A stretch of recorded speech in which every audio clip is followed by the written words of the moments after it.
Welcome back to episode 112 of the Warriors Den with the local Vancouver YouTuber Hafu Go. Now, a note before I get started, I apologize for the lack of content lately.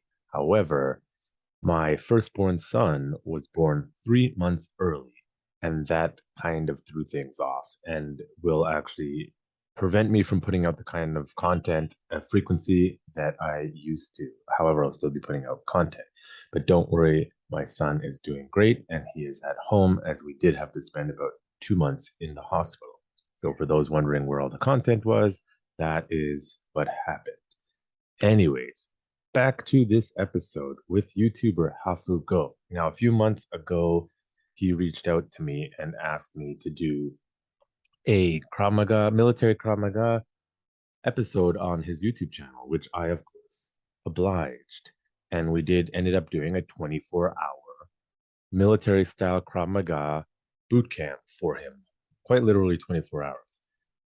If you've never seen Hafu Go, that's okay. I'm myself not big on YouTube, but when I checked out his channel, I was like, oh, this is pretty good content. So I put together his 24-hour bootcamp challenge. If you want to check out Hafu Go's YouTube channel, you can check it out on Hafu Go on YouTube. Here it is. You can check it out there.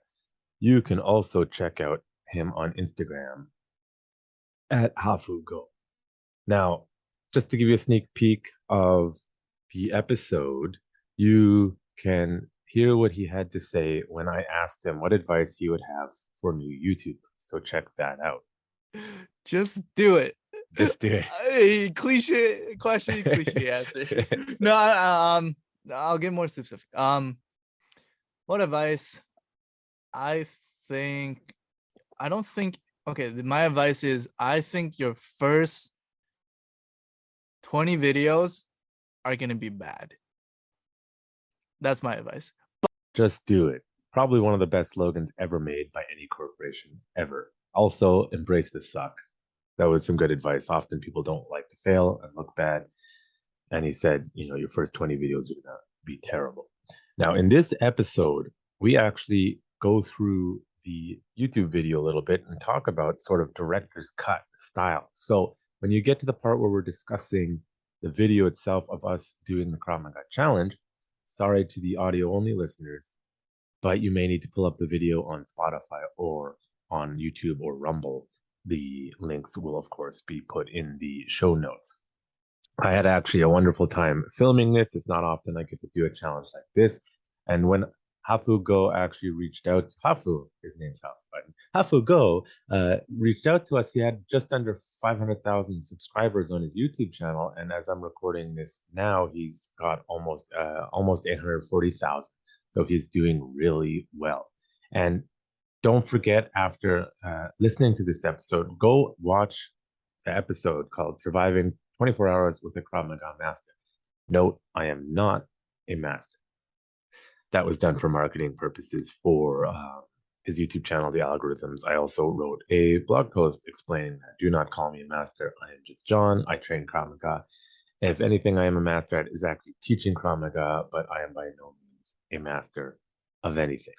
So, thank you for listening to the Warriors Den podcast. This podcast is brought to you by Urban Tactics Krav Maga, turning lambs into lions since 2013. If you like this podcast and our content, make sure you support us in the many various ways you can. The easy and free ways start with liking, subscribing, following, and leaving a positive review wherever you may be listening or watching. You can also follow us on social media, on Facebook, Instagram at Urban Tactics Krav Maga, and Twitter at Urban Tactics KM. You can also follow us on YouTube and Rumble at Urban Tactics Krav Maga. Another great way to support this podcast, as well as our other content, is to check out our blog at www.utkmblog.com. Here you can check out our weekly curriculum, our various blog posts, and general ideas about Krav Maga and self-defense. For those of you feeling generous, you can also click on the Support Us tab and send donations our way so we can continue providing the awesome content you love. And for those who would like a little more for their money, you can check out www.utkmu.com and learn Krav Maga and self-defense online as we teach it at our school.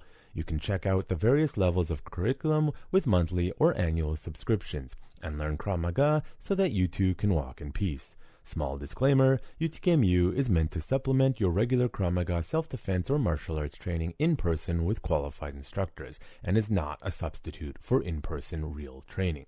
And for those of you who want to look as good as I know you feel, you can always check out www.utkmshop.com where you can check out and buy the latest UTKM merch from us. Warning, wearing UTKM merch will not turn you from a lamb to a lion. To start your transformation from lamb to lion, you must start your training journey today.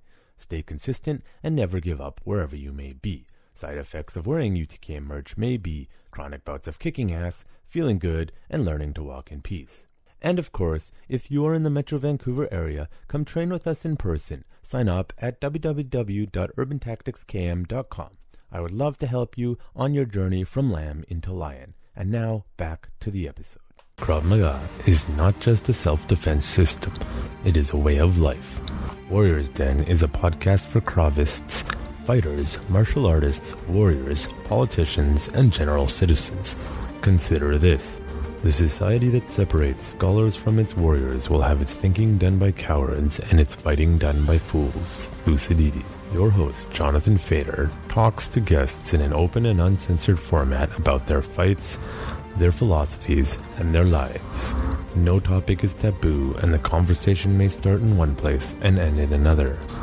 As the quote suggests, you cannot separate the warrior from the politics and the world around them, as a true warrior must be a student in all forms of art and science.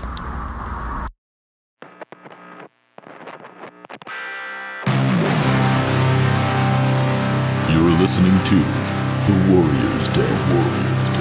Brought to you by Urban Tactics Krav Maga, turning lambs into lions.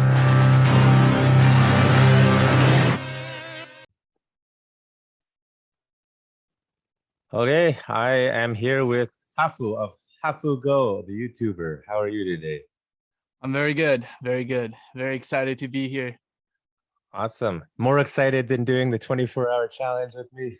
That was a pain. That was more nervous energy. This is like excitement, happiness. Excitement, yeah. Yeah, I'm sure you didn't know it was going to hit you. So for those who don't know, we did a 24-hour challenge for Krav Maga military boot camp. But before we get into that, I wanted to kind of get to know you a bit better. And let's start with the easy or complicated, depending how you want to answer it. You're a YouTuber who has recently been quite successful, and that's like every teenager's dream nowadays. How do you get into YouTube as a YouTuber? How far back do you want to go? As far back as you want to go. You know what? Actually, as a kid, when I first moved to Canada, I had a couple friends on my street. And then what we would do is like, this was when YouTube was just starting to become popular. And in my elementary school, like everybody was watching these couple channels. They were watching Niga Higa, they were watching Smosh, and they were watching sometimes like Kev Jumba or Fred. So everyone would be able to like quote YouTube videos, and we would like reenact YouTube videos just for fun, right? Yeah. Now, I'll stop you there for a sec. How old are you now? I was like maybe like grade 5, 6. Grade 5. And you are how old now? I am 24. 24. Okay. Because I don't know any of them. yeah. It was like just the beginning days. But like I think everyone in my era would know those names. Yeah. I'm sure they would. Yeah. They were like the original top YouTubers. Back when like no one knew they what were they number were one, doing. number 2 on YouTube when YouTube first started. Yeah. Back when you made the real money, right? Yeah. So I was like, oh, I'm kind of interested in this. I made like, it was just for fun, right? Like I recorded a couple lip sync videos that was popular back then. You'll never find it on YouTube. You've buried them like all the dead bodies, right? Yeah, it was like lip syncing to like Taylor Swift and Soulja Boy. And then we made like a couple comedy sketches just following the footsteps of what we were watching. But that was just like for fun, right? It wasn't like anything serious. It was just like just to pass the time. And when I actually got serious into YouTube is in university. So I didn't do anything in between that. But in university, I started making these like college vlogs. And that was when college vlogs was just starting to pop off, right? It was just like a trend. It started with John Fish, who is like a computer science major from Harvard, and his day in the life video got around 10 million views. So that was when everybody in college was like, oh wow, people actually care about my life, even though it's like super monotonous, super boring. Like people actually want to watch it. So yeah, I hopped on that trend and caught the like tailwind of that trend. And that's when I first like started making videos consistently. Because if I go on your channel, that's like you went to like what, Harvard and all those major MIT, UCLA, I can see Stanford. Yeah. Because my university, I went to University of British Columbia. It's like ranked like, I don't know, like top 30 in the world, something like that. But it doesn't pull in the views like Harvard or MIT or Stanford does, you know? Yeah, it's known for it's a very boring school, very non-party school. Yeah, but it's nice. The campus is nice. Oh yeah, campus is beautiful. It's like huge parks and lots of walking space and bike space. And back in the day when I was younger, there used to be a stretch along Southwest Marine or wherever where there was no light. And I'm not saying I did this, but back then it was one of the few places in the city where you could get a car to go, I don't know, like 200 kilometers an hour without any lights and a long stretch. It used to be good for that. Yeah. I know exactly what you're talking about. Yeah, back when the car street culture was a thing. Now your generation killed it. But anyways, so starting with the campus things, how long did you do the campus crawls, if you would call it, or whatever you want to call it, I guess?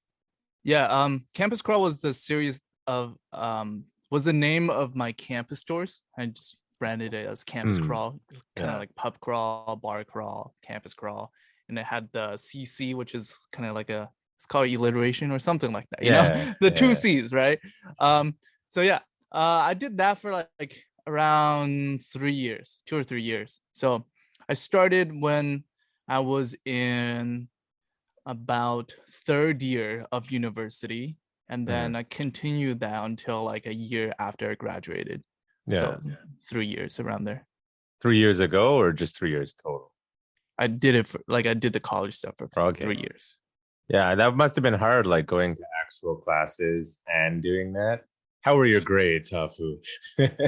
You know, one thing about university, I think that my perspective was different from my peers is like I went in and I said to myself, grades don't matter for university. But in high school, grades really matter, right? Like I got like 95, 96% average in high school. And that's why I was able to get in like UBC. But then once I got in, I knew that I never wanted to study like master's programs or anything like that. So grades were only important for selecting the major that I wanted. So I had to meet a 76% cutoff to be able to select any major I wanted.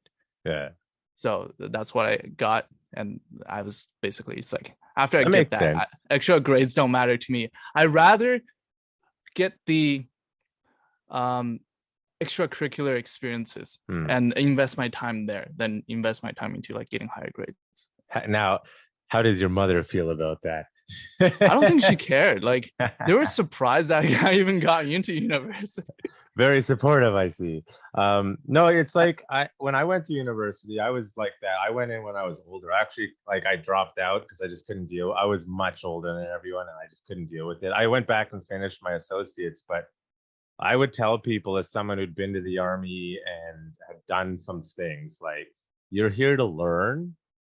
And employers don't care about your grades most of the time. So if it's more important that you have a good learning experience and develop your mind than the grades, but so many students are still stuck in I need good grades. But it's like, if you don't know what you're doing. Been like taught all this time, right?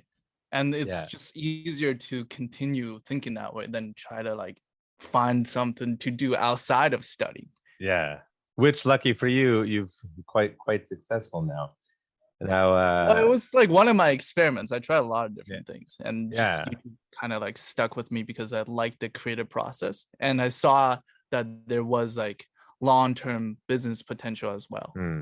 What was your major? I study marketing. Marketing. So it's correlated, like what you're doing now. Is But like, you want to know the reason why I study marketing? sure. Because I thought it would be the easiest major for me to like basically gloss over, so I have more time outside of class to do other things. And was it? Yeah, it was pretty easy. All the marketing kids are like, yeah, I mean, marketing is in many ways about sales, and sales in many ways is about charisma and personality, and sometimes, sometimes misdirecting people. I never watched the show Mad Men. Did you ever see it? Oh yeah, I love that show. Yeah, of course you would. Yeah. Like apparently those guys are actually the real people, not the show. It was like they invented modern marketing. Like there was no such thing as marketing before those guys. So it's like interesting how they go from that, and then it just turns into, if you can't, marketing ad dollars is like the core of all money making nowadays, like on the internet, like a huge percentage of it. Right. To the point where if you can't, they're starting to do either paywall or that, because nobody knows like how to make money other than market and sell advertising or paywall. Like nobody's figured out the alternative yet. Right. Well, yeah, I guess. Unless you have any ideas. Did you learn any marketing tips that you could I mean, if you're categorizing marketing as the sale of any product, then like, that's basically how you make it money anyway, right? Like, you gotta sell stuff to make money. So it was an easy major then. It was very easy. We had like these final presentations that would be worth up to like 30% of our total grade. Yeah. And a lot of it was like, obviously there was like a write-up attached to the presentation, but the presentation itself was worth a lot as well. And I'm like decent at talking, so like basically I got pretty good grades on all those classes. You do realize in like a few years they'll probably call you back as like an alumni, as look at the successful marketing student who marketed themselves, and you're like, it was all personality. And then they're gonna dig up this podcast and then they're like, never mind, we're canceling the invite. Yeah, no, I'm sure it'll be great. Moving on from the campus stuff though, what was your next sort of phase from the college? So actually I was a little confused, right? Because like I graduated, I was still making like college, and then transitioned to a little bit like of study tips, productivity tips. And then that was during COVID as well, so I couldn't travel anywhere either, so I couldn't do my like campus tours. That was like the fun part of it. But so I was just like sitting in my room and talking to myself, and that felt really boring real quick. I did that for about like 6 months, and I was like, this is pretty boring. I want to kill myself. I can relate for sure. I tried doing solo. I do solo podcasts once in a while, and it's like because then you actually got to do research, and you have to have all your notes up, and you got to make sure you get it. And it's just not as fun as like doing some interactive. And also just like the content didn't excite me, like and like how much can you talk about productivity? Because if you talk too much about productivity, it becomes unproductive. It's like a paradox of some sort, How many how-to videos do you need to watch before you get it off the couch and do something? Right? But so from there I took a little break, and then I was just like brainstorming stuff that I wanted to make just for the sake of making stuff. And then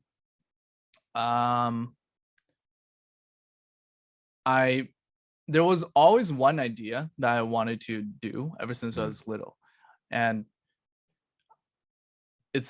I wanted to train with a Shaolin Kung Fu master. Because growing up, I watched this TV show on in China. It was called Journey to the West.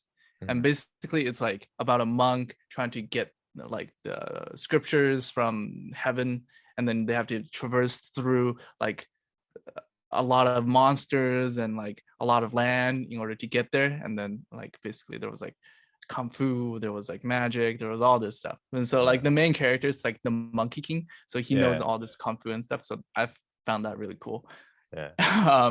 So I always wanted to like train kung fu just for fun, right? And it just so happened that one of my friends messaged me because she like saw that I wanted to do this thing, and she said like there's actually a Shaolin monk in Vancouver, well, in Richmond. And basically I reached out, and that was like what I made after the college stuff. And that's like your big breakout video. It's got like 4 million views now or something. Yeah, I mean, like it was a series of videos. I think it was like 6 videos total, and totally they have like maybe like 30 million views. That's pretty good. Yeah, it's insane. It's like the most I've ever had. Why do you think that specific video took off so much? Is it just luck, or did you do something specifically? It was a lot of different things. I don't think it was luck, because what I noticed is that when I was doing research, I always do research before I make any video. When I was doing research, there were like a couple Shaolin videos about like Shaolin monks training, or like my life at Shaolin Temple. That had, one was a documentary about 8 minutes. That one had like 10 million views. And then the other one was about like a guy who went to train at Shaolin Temple, and that had like 7 million views. But then there were only like a couple good videos on this topic. So I saw that there was a lot of demand for this topic, but not a lot of supply. So I thought, okay, if I make a good video here in a format that was like specific to YouTube, then that could have potential, right? Because all the other formats, they were like documentary style videos. I made it into like a challenge video, kind of like Mr. Beast type of like challenges. So it was more consumable to like a wider audience. So that, in combination with high demand and low supply, I think those made it like take off. That's why I'm gonna come back to bite you in the ass with that comment shortly. I'll remember it. You'll see why. Okay. But yeah, I watched it, and I wonder if it's like that they're very good. And actually, me watching that and some of your other martial arts videos, I watched them, and when your producer saw contact, I'm like, how hard can I push Hafu? And I actually saw like, oh, I think I can push him pretty hard, because I saw what you had done in the previous videos. So I'm like, I'll be able to do that to him. It's good. Yeah, that makes for good content. Yeah. Now I wonder, like, is it possible, because you spoke some Mandarin, I think, in those videos, is it the Chinese market that helped as well, or is it just algorithm? No, like YouTube banned in China. Oh, is it? Yeah, but Chinese speaking market then. No, I had like very low percentage of like Chinese comments. Okay, that's interesting. So I guess just like the whole like movie ethos of Shaolin monk and like Hollywoodization of it, it just boosted up in the algorithm also. Yeah, perhaps. probably. Yeah. Was there any like specific things that you care to share about like the algorithmic side of that, or like keywords? Because that seems to be a huge part of the whole YouTube business. Right. Like, what do you mean by that? Like basically, so like what makes a good YouTube video type of thing? Sure, but like if you're looking in, there's not a lot of content per se other than documentary. When you're doing your research to say for the Shaolin video, and you decide on a title or a specific what you include in it, is there a specific like methodology you're going through, or is it algorithmic? Or just the metrics? So the main metric for YouTube videos is a thing called audience retention. So what audience retention means is basically, let's say you have a 10-minute video and you have an audience retention of 50%. And that means, on average, a viewer watches 50% of your video. So that's 5 minutes. Yeah. So like the goal of a good YouTube video is to get that as high as possible, right? So if you have a 10-minute video, you want like 100%, which is 10 minutes, which is never possible, right? Yeah. Like 50% is already really good. 60% is like really, really good. 70 and above is like top tier. Yeah. Yeah. So when Mr. Beast gets people to watch like 30-minute, an hour-long videos, he's like, yeah, exactly.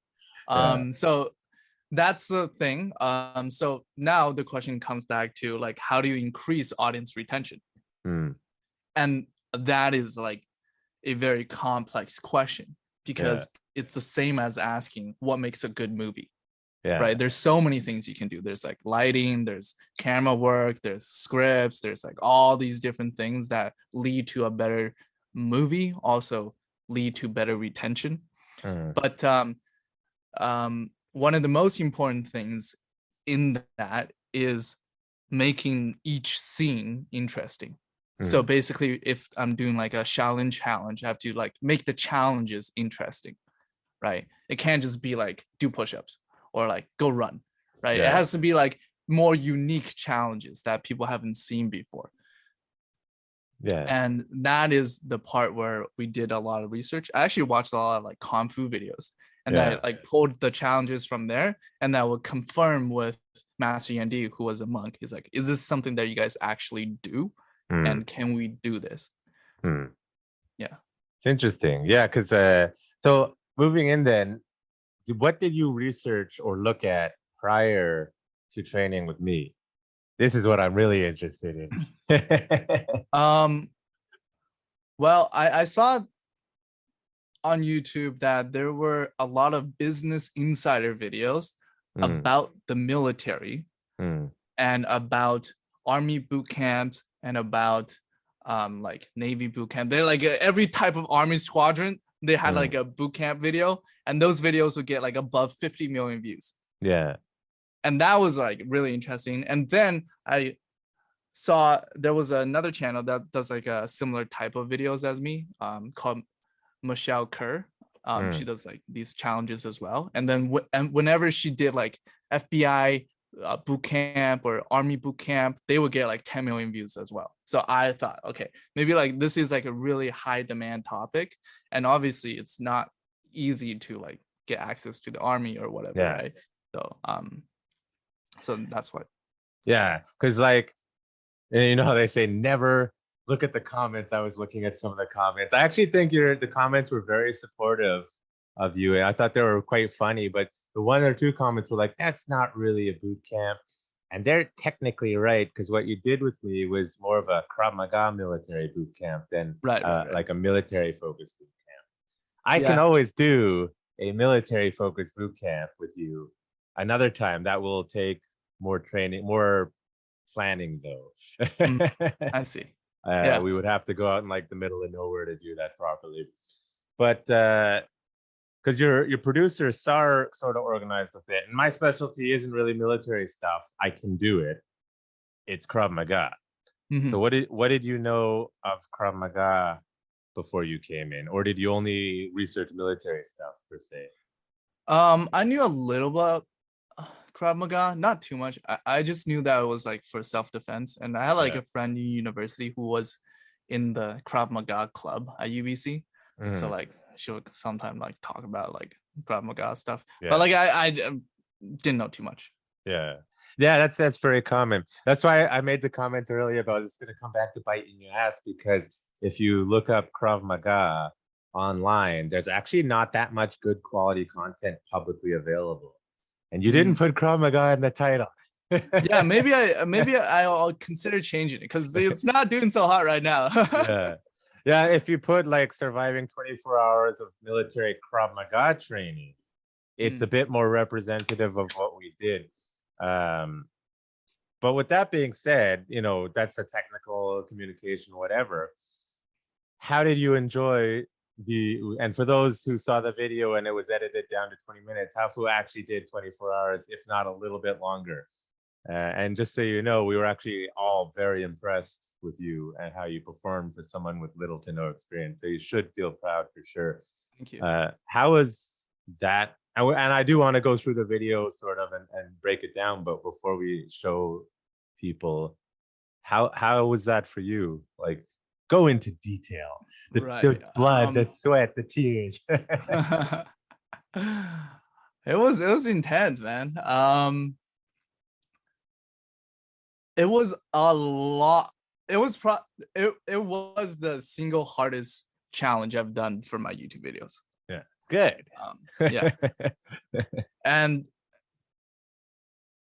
it was like a lot more than what I was expecting. I was expecting like decent hard, but like the hardest part about it was just like the non-stop exercises, Yeah, because we would basically like do, how many did we do? Like we did like 6 full-on cardio and strength like workouts in like 24 hours.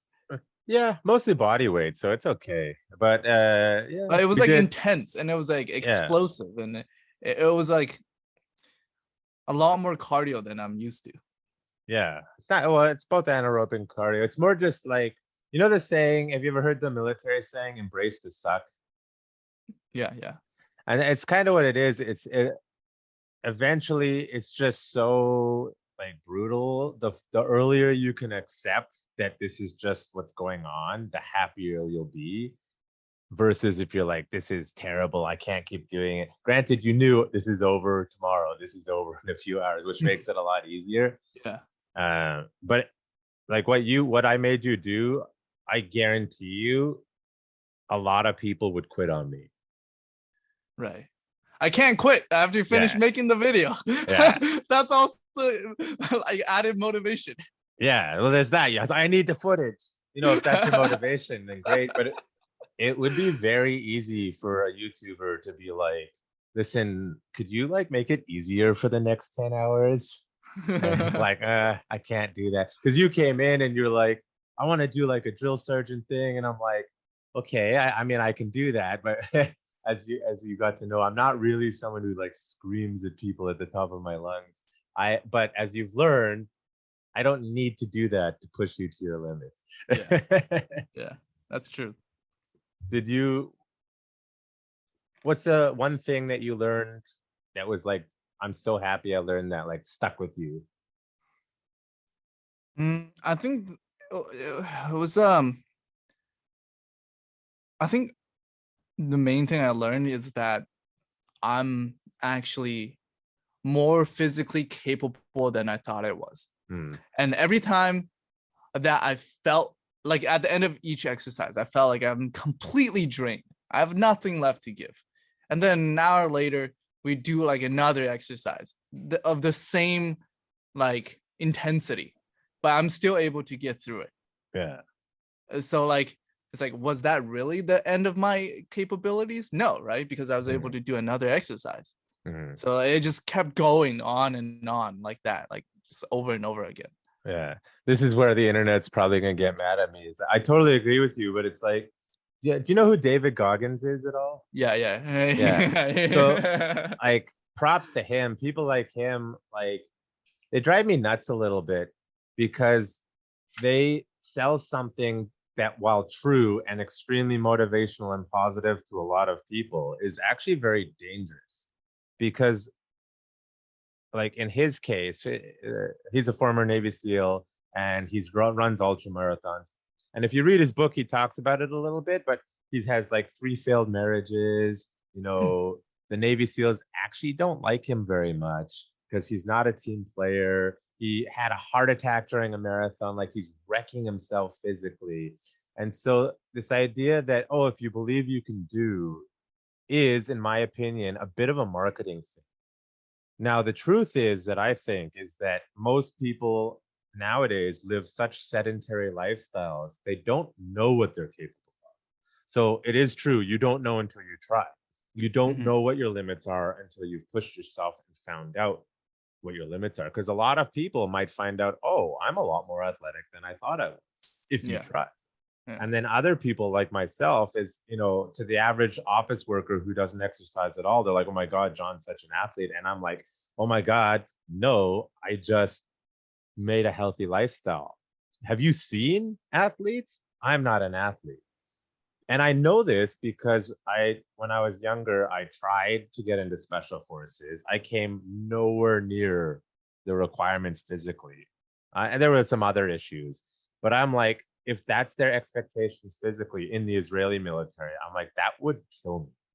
And I had friends in like black ops units telling me what they had to do physically. And I'm like, yeah, that would kill me. That would physically kill me. And they're like, some people like David Goggins would be like, no, you just need to believe. And it's like, no, man, that would kill me. Do you know how I know? Because I did infantry training and that was fucking hard.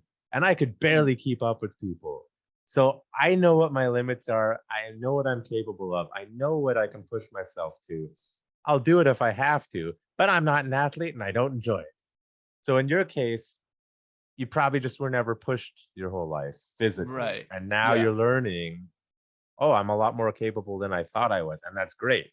Because now Exactly. you can keep going and keep pushing until you learn really what your limits are. Like I know for me, I can go hard. Like what we did 24 hours, to be honest, I'm getting older and I'm not an athlete. I had to sleep for like 2 days after that. How did you feel? And I wasn't even doing half the stuff that you did, just the staying up.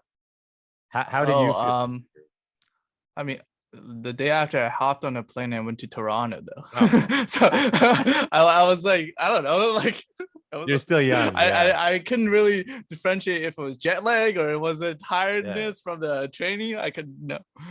Yeah. But, And that's the age I was also. tired for a little bit.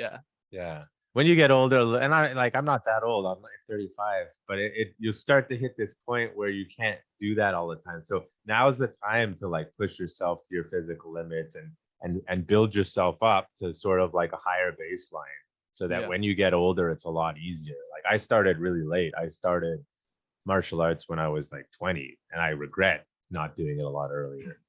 For example, 20's late. I mean, for me, like as someone who loves it, everyone who starts and falls in love with it is almost always says, I wish I did it earlier. So 20 is not late. I have students that start in their 50s and it's great. But then you always get, but what would those I want to start extra early. like 5 years, let's say you start at 15 or whatever, what would those extra 5 years give you? A lot. So like, for example, as I mentioned, I have a newborn right now and he's in the hospital, doing well for anyone listening. So basically I haven't been able to train at all, minus a few like minor workouts in my home gym, but I can't do jiu-jitsu right now. I'm to have time to teach a little bit. When you're a kid and you really don't have any responsibilities other than school, let's say you have parents that support your extracurricular activities and are like, I'm going to take you to school, and then after school you're going to do your martial arts for 2 hours a day, and you're doing like 5 hours or 5 days a week, 6 days a week, 2-3 hours a day, which a lot of kids do if they love it. You know, that 10,000 hour rule of quality time at that kid, you don't have adult distractions. You may not even be chasing girls yet at that age, and you're just focusing on that and school. Now, if you have school plus one activity you're really focusing on, the amount of quality training you're getting in is far more time than a lot of adults can manage in our increasingly busy schedule. The same could be for anything. Like if you start an instrument when you're young, well, by the time you're 20, you've probably mastered it. You've achieved mastery. So I'll use the analogy of martial arts. Now, depending on the martial arts, because the martial arts world likes to pick on certain martial arts, but objectively, if you got any black belt in less than 5 years, it's not really a black belt. It can't be, as far as like what you would expect skill level to be. Now, belts are relative and they're not an indication of skill, but that's a long time to get that level. On average, as an adult, I'm going to use jiu-jitsu because the jiu-jitsu ranking, Brazilian jiu-jitsu ranking, is a little bit more consolidated globally than Krav Maga. Krav Maga is kind of all over the place. On average, a casual black belt is getting there as an adult between 8 to 15 years. Really? Wow. Yeah, because I have kids, I have work, I have, other obligations. And the casual adult black belt is usually more in the 12 to 15 years. Like I've been doing Brazilian Jiu-Jitsu for 12 years and I'm brown belt, one below black belt. Versus that kid who did any skill, music, piano, guitar, video editing, YouTubing. You just put those hours in with less distractions. You don't have to worry about bills, whatever. You're going to get the iterations in to such a high level.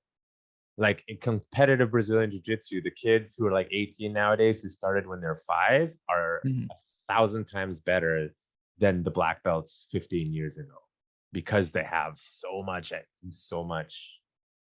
like practice in. Right. That makes sense. Sense. Now your other YouTube videos, and you started exploring. You did the Shaolin one, and I saw you did a little bit of jiu-jitsu, and you did, what else did you do? What else did we do? Did a bunch of like fitness challenges just like at home. Let's see, what else did we film with like other people? Autoplay. I trained MMA with Bibiano, right? Bibliano, yeah. How is that? He's he was a world champion. He's still, I mean, in our hearts, he's still a world champion, but he was a one fight champion, world champion. How is that? That was fun. It was a mutual friend that connected us. So yeah, it was like a pretty chill film thing. It was just like chill. Yeah, it was just like a class. We didn't really I didn't fight him. yeah. I could barely fight him. He'd probably, I've never had the opportunity to train with him, but I have lots of friends who train with him, and they're just like, man, that guy is a monster. And he's like 40. Yeah, he's very fit. Oh yeah. But it was like he basically, like, the video was just like we had like 4 friends, and 2 of us were trained by Bibliano, and then the other 2 were trained by Josh, who was a kickboxer. Josh Johnsey. Yeah, exactly. Yeah. Also a world champion kickboxer. Yeah. So we were like basically doing like a matchup there. So we didn't fight the pros. We just fought each other. Which is probably appropriate. Yeah. Because in the jiu-jitsu one, you got tapped out in like 30 seconds, right? Exactly. He was being nice. Yeah. So training all these martial arts, which one's your favorite so far, or which one do you want to train more of? I do see a lot of similarities between all this stuff. The favorite. I won't take it personally. I honestly, I would say I don't particularly enjoy jiu-jitsu. It's a little too much choking for me. Too much choking. Yeah, like my throat hurt for like a week afterwards. Well, I'll tell you, at Krav Maga training, depending on who you train with, it'll feel like that too. I have one instructor, I couldn't talk for a week after training with him. But jiu-jitsu is actually a tough one, because it usually takes 6 months for people to like, okay, I love this, because it's so complex compared to some of the other stuff. And yes, I can definitely see how like people can really dig into it. It's kind of like a little chess game, right? Yeah. It's also strategic as well, in addition to like physical challenges. Yeah. Oh yeah, I love I tell people, my passion is Krav Maga, but my love is jiu-jitsu. Like I love jiu-jitsu. Jiu-jitsu is your like side bay. Yeah, basically the side hustle. Yeah.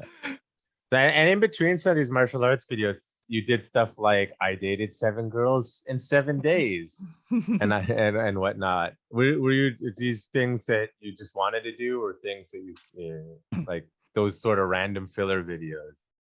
That was a time where I was like trying to experiment with like different video topics and formats and stuff like that. So it was just like stuff I wanted to try. I've always enjoyed watching dramas, particularly like Chinese or Korean dramas. Yeah. And I always wanted to be the star of a Korean drama show. So you made, but no one has invited me yet. So I just said, you know what? I'll just make my own Korean drama, basically. Yeah, I mean, I thought those were pretty. Like, I'm not a YouTube person, but like when you reached out to me and was like, hey, you want to do it? And I'm like, okay, let's take a look. And I watched some of your videos. I thought they were fun. You're very entertaining, I think. Yeah. if I was into it. But yeah, they were fun. A lot of technical challenges in terms of like scheduling the dates and stuff, but it was Yeah. fun. Scheduling is one of the hardest things to do in general, I think. Yeah. Well, what are your plans now, like for your channel? Are you gonna continue with the like martial arts trend, or just go with whatever hits? Well, less so like focus. I'm not really like a martial arts channel, I would say. More of like a general fitness challenge type of thing. So just like basically what we want to do is just like take on different challenges that push us beyond our boundaries, go beyond, you know. And fitness is a part of that. Martial arts could be a part of that. There could be like other challenges we come up with that could be a part of that. Maybe it's something that challenges us mentally or emotionally. I don't know, stuff like that. But in the short term, it's mostly fitness challenges. Yeah. Yeah. You should well, if you travel, you should see if you can travel. I am totally blanking on his. You should go down and train with Tim Kennedy down in Texas. Do you know who he is? No, what does he do? Tim Kennedy is like the craziest American guy, former UFC fighter, former Green Beret, Army veteran. He runs Sheepdog Response, and he's like American badass, like slash psycho, like fighter. He does all sorts of stuff like that. That would be super cool. Like go find. Did you ever see? I know you say you don't want to do martial arts per se, but did you ever see the show Fight Quest or Human Weapon? It's getting pretty out of my domain. No. Out of your domain. Yeah. So they were like, you may still be able to find them, but they're like these martial artists who went around the world to train with different martial artists, and then they like looked up the top people in each field and like did all the challenge. Very similar to what you did. And, you know, it was a long time ago, like 15, 20 years ago, maybe. I think I was barely born. Barely born. You're just a baby. Yeah. Showing my age. And I wasn't even in this country. So I don't think there was any way I could have seen those. Yeah. No, but that would be cool. Like, because if you like to travel, and you like the challenges, just finding like the top people in the all over the place in different countries. Called Human Weapon? Yeah, Human Weapon. I don't know if you find them on YouTube. Probably they're like bootleg version because they were like originally on like the History Channel.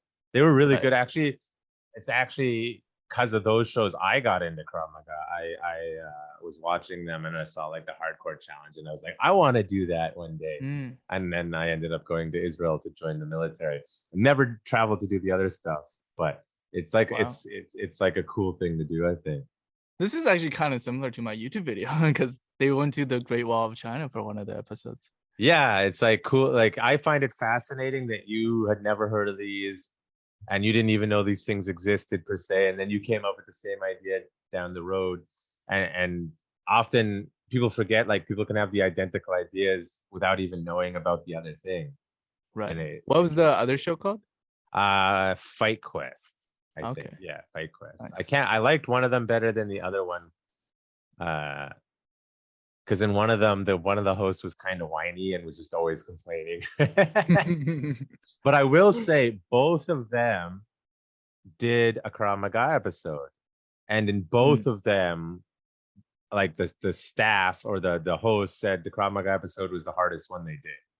Because I feel like, you know, editing magic, like you said, like, training with Bibiana, it's like, we did a chill session, like, you know, a couple hours. And then that's what they expect. Like, even with these like karate masters, they're like, oh yeah, we'll train for a bit, then we'll meditate and sit, and then we'll eat some rice and sit. And then the Krav Maga ones are always like, okay, 24 hours, let's go. Oh, a week? Great. You're not going to stop. Let's go.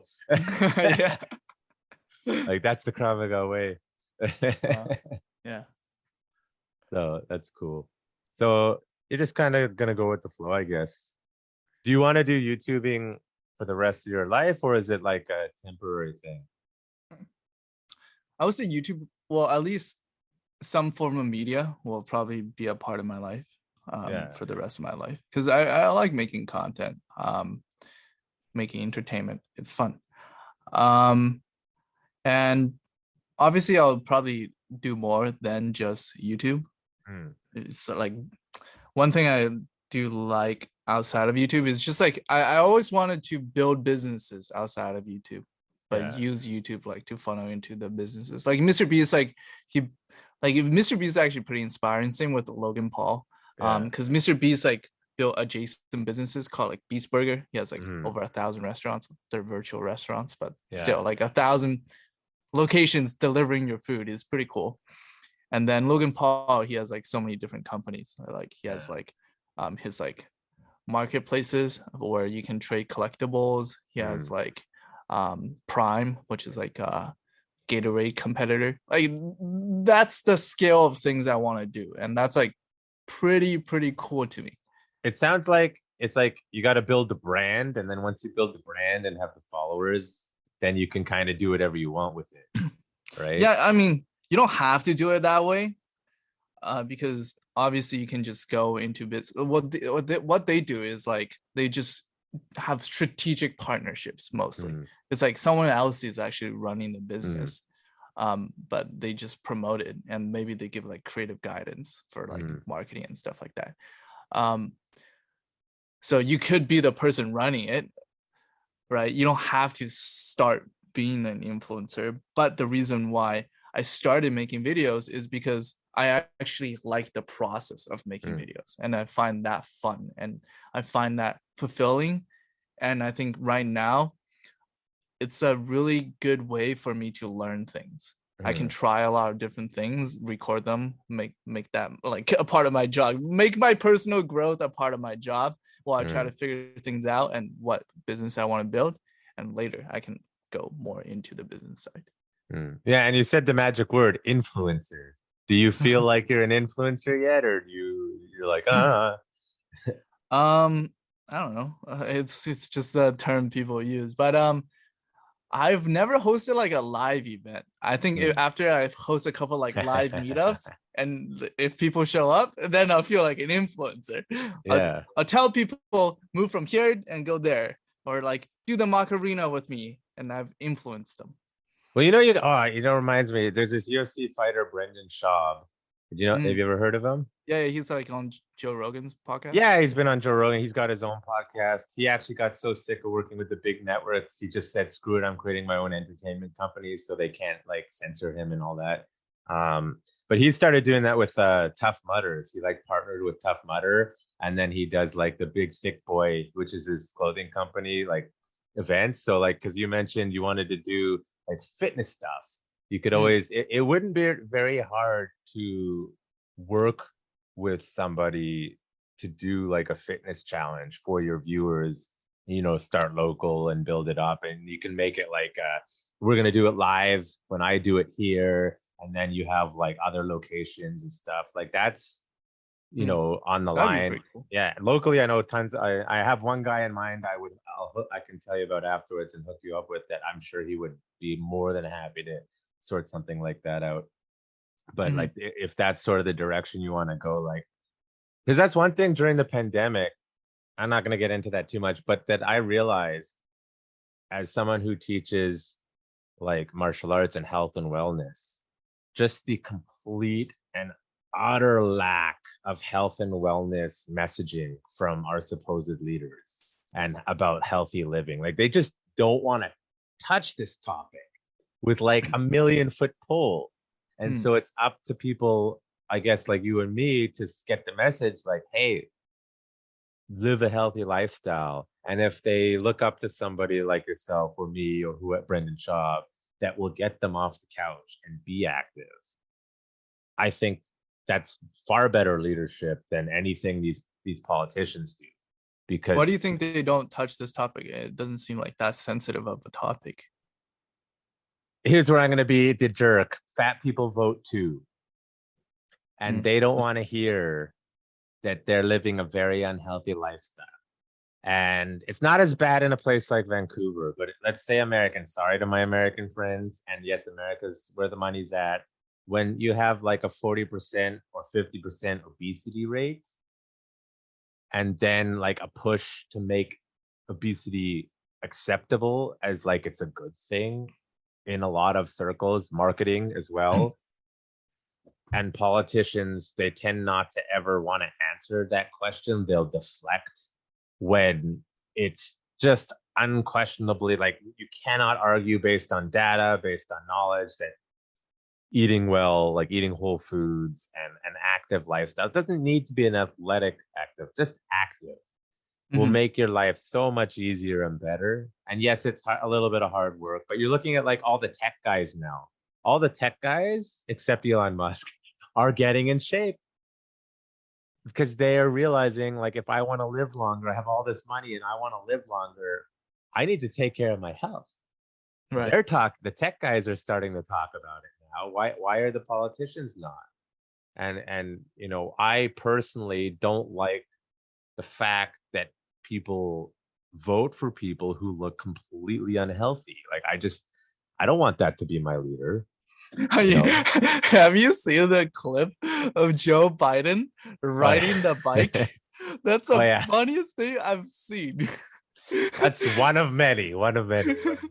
Like, he stops, full stops on a bike, just like casually, right? He's not even riding that fast. Full stops on a bike, and then he's already full stopped. Yeah, and he tips over. Yeah, for no reason. It's so funny and so sad. He's clearly not quite there in the head anymore, and it's like, this is the guy they voted for. And I'm like, I want to know the additional context. Like, what happened there? Did he like have? Like, he's just I don't old, know what man. He's just old. He's just old. And you know, I watched the video and he just like stopped. It looked like he put his foot on the ground and he fell over. And of course, like, his media team, which is not great at their job, was like, his pant leg got caught. And it was like, okay, well then who dressed him with pant legs that are going to get caught in the bike? Because, you know, they have bike clothes for that, right? And by the way, his pant legs were not anywhere close to getting caught. Did not look like it. He's just old, man. Like, they were trying to, and the funniest part about that is, my understanding was, they were trying to prove how young and in shape he is, because people are going after how old and unhealthy he is and how he shouldn't be president because he's not there. That's the most ironic thing I've ever heard. I thought it was hilarious. And there's other things he's done that are just like facepalm. I don't have a thing, but you know, and as much as I dislike like our current Canadian Prime Minister, I will give him, and I really don't like him for many reasons. I will give him respect for he actually lives a healthy lifestyle. I'll give him that. And because on the topic of we're talking about this, is that I just want to see more people in leadership positions being physical. You don't need to be climbing Mount Everest. I don't even want to do that. Just say, I go for walks every day. I jog, I bike, I do this. And not because you're pushing some Green New Deal type environmentalist thing, but because you want to support healthy lifestyle living, which will actually help those other things that people like, which aren't necessarily bad, but I just think like the messaging is wrong. Like, eat well, live well, and you'll have a much better lifestyle. And I, you know, looking through the comments on your videos, some of the people are like, I did 100 push-ups because of that. And I did, you know, I decided to do something. And, you know, and you will get hate on the internet. We can talk about that. Again, the comments I saw were generally pretty positive on the video that you did with me, but it's like those that didn't go viral yet. Once it goes viral, that's when you get the hate comments. Put Krav Maga in the title. I guarantee you. It'll shift things. But I just want to touch a little bit on the healthy topic. So I actually haven't been healthy my entire life. Like when I was a kid and up until I was in first year of university, I was like the most unhealthy person ever. I would drink Coke, like a 2-liter bottle of Coke in like I don't know, a couple days. I would eat sugar. Like I would eat McDonald's. Like, and the main thing is I didn't know they were bad for you. Yeah, I thought it was good for you. Like I didn't know anything about nutrition. Yeah. Right. Like McDonald's. Oh, it has chicken. Good. Yeah. Chicken, good. Right. Like it's I didn't know like if it's chicken. Processed food. It's like I didn't know anything about this. Right. So I just ate whatever I wanted. And then I didn't work out either. But then in first year of university, like I started working out because I was like, I wanted to. Well, actually, there was a couple reasons, but the main reason is like I felt a lot of brain fog. Mm. And at the time, I was like, okay, what can I do, right? And maybe working out will help with that, and it will bring me more mental clarity. Mm. And that's the reason why I stuck with it. A lot of people going to working out, it's like, I want to get a six pack. And I did that in high school, but then usually when I had that motivation going to like working out and being fit, I would not stick to it. I would try it for like a month, 2 months, and then I would like quit, right? Because my motivation was to get a six pack. Whatever, I got a six pack. Now what? I'm done, right?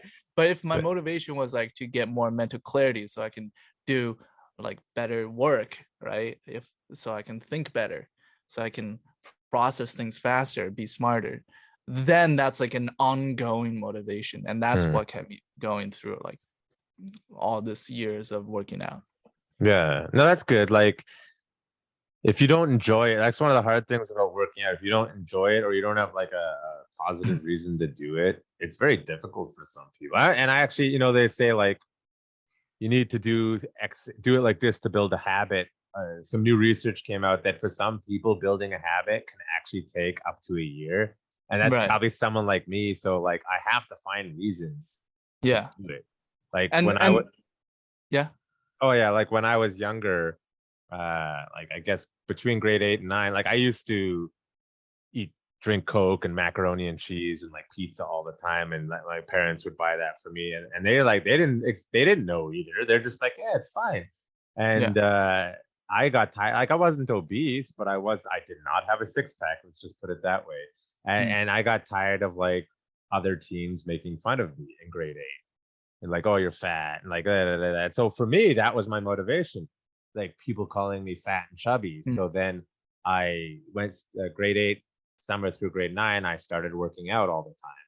And then I took fitness classes. Well, I was fortunate we had fitness classes in high school. So I always took some fitness class. Didn't stop people from making fun of me because people are dickheads. They found some other reasons to make fun of me. But then it started that path of like, oh, like I'm not like, as I said, I'm not an athlete, but I'm always active as part of my lifestyle. I always do something.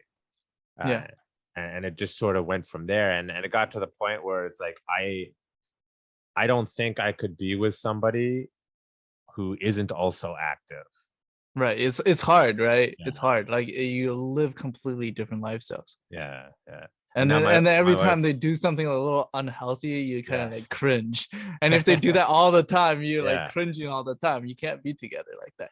And ironically, my wife, not right now because she's still recovering, but she works out more than I do, and she gives me shit for if I take it too long off. She's like, "Get back in, like go work out."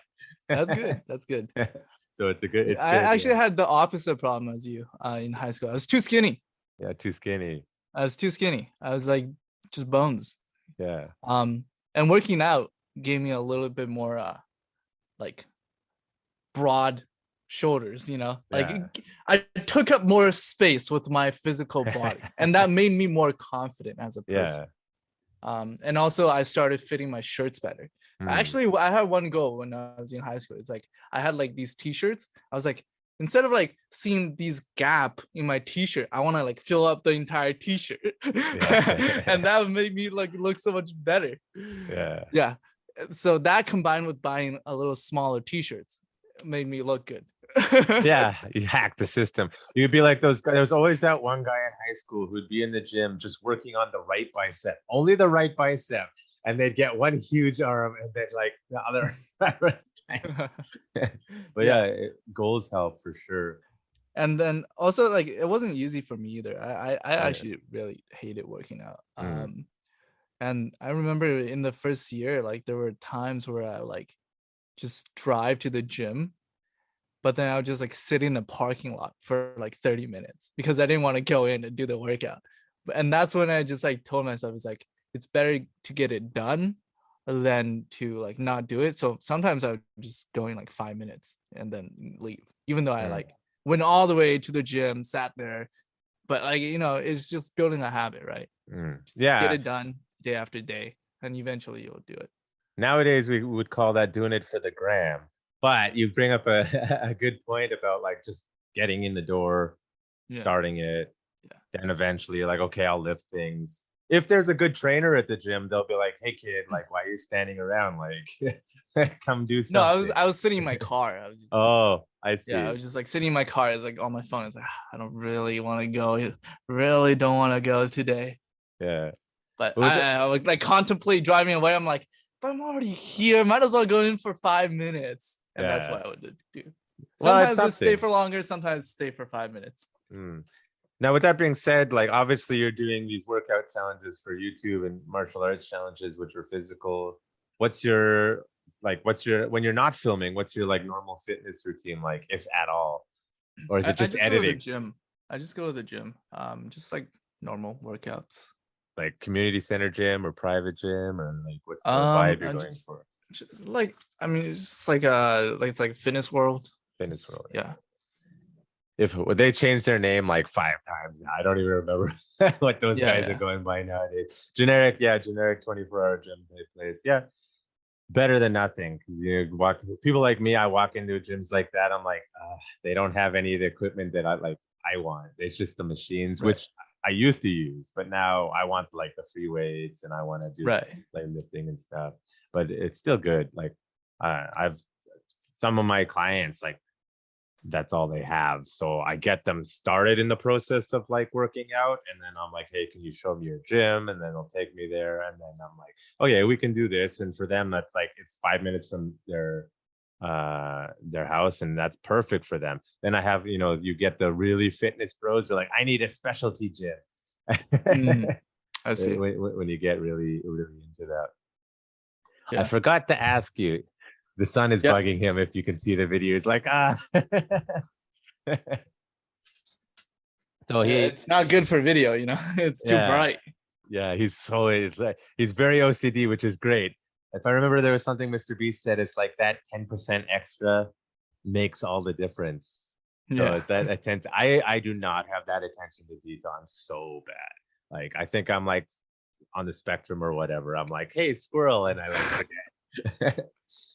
Well, I forgot to ask because I think he's like trying to kind of hide it, but on video he was limping with crutches earlier. So what'd you do to your ankle? I haven't talked about this publicly, and the video hasn't come out yet, but I think I can talk about it. Video will be out in it will be out soon. So basically, I broke my ankle while filming a video. Good effort, excellent effort. Which means Hafu does his own stunts. Yeah. I can't afford a stuntman. Yeah. It'd be like Jackie Chan, who only does his own stunts. Yeah.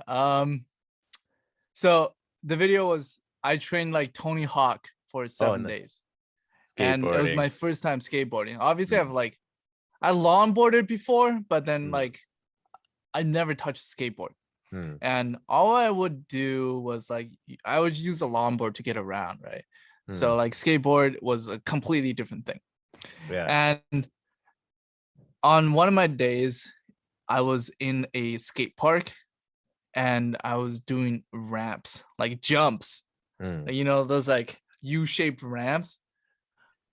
Yeah. Like the half pipe or like the bowl?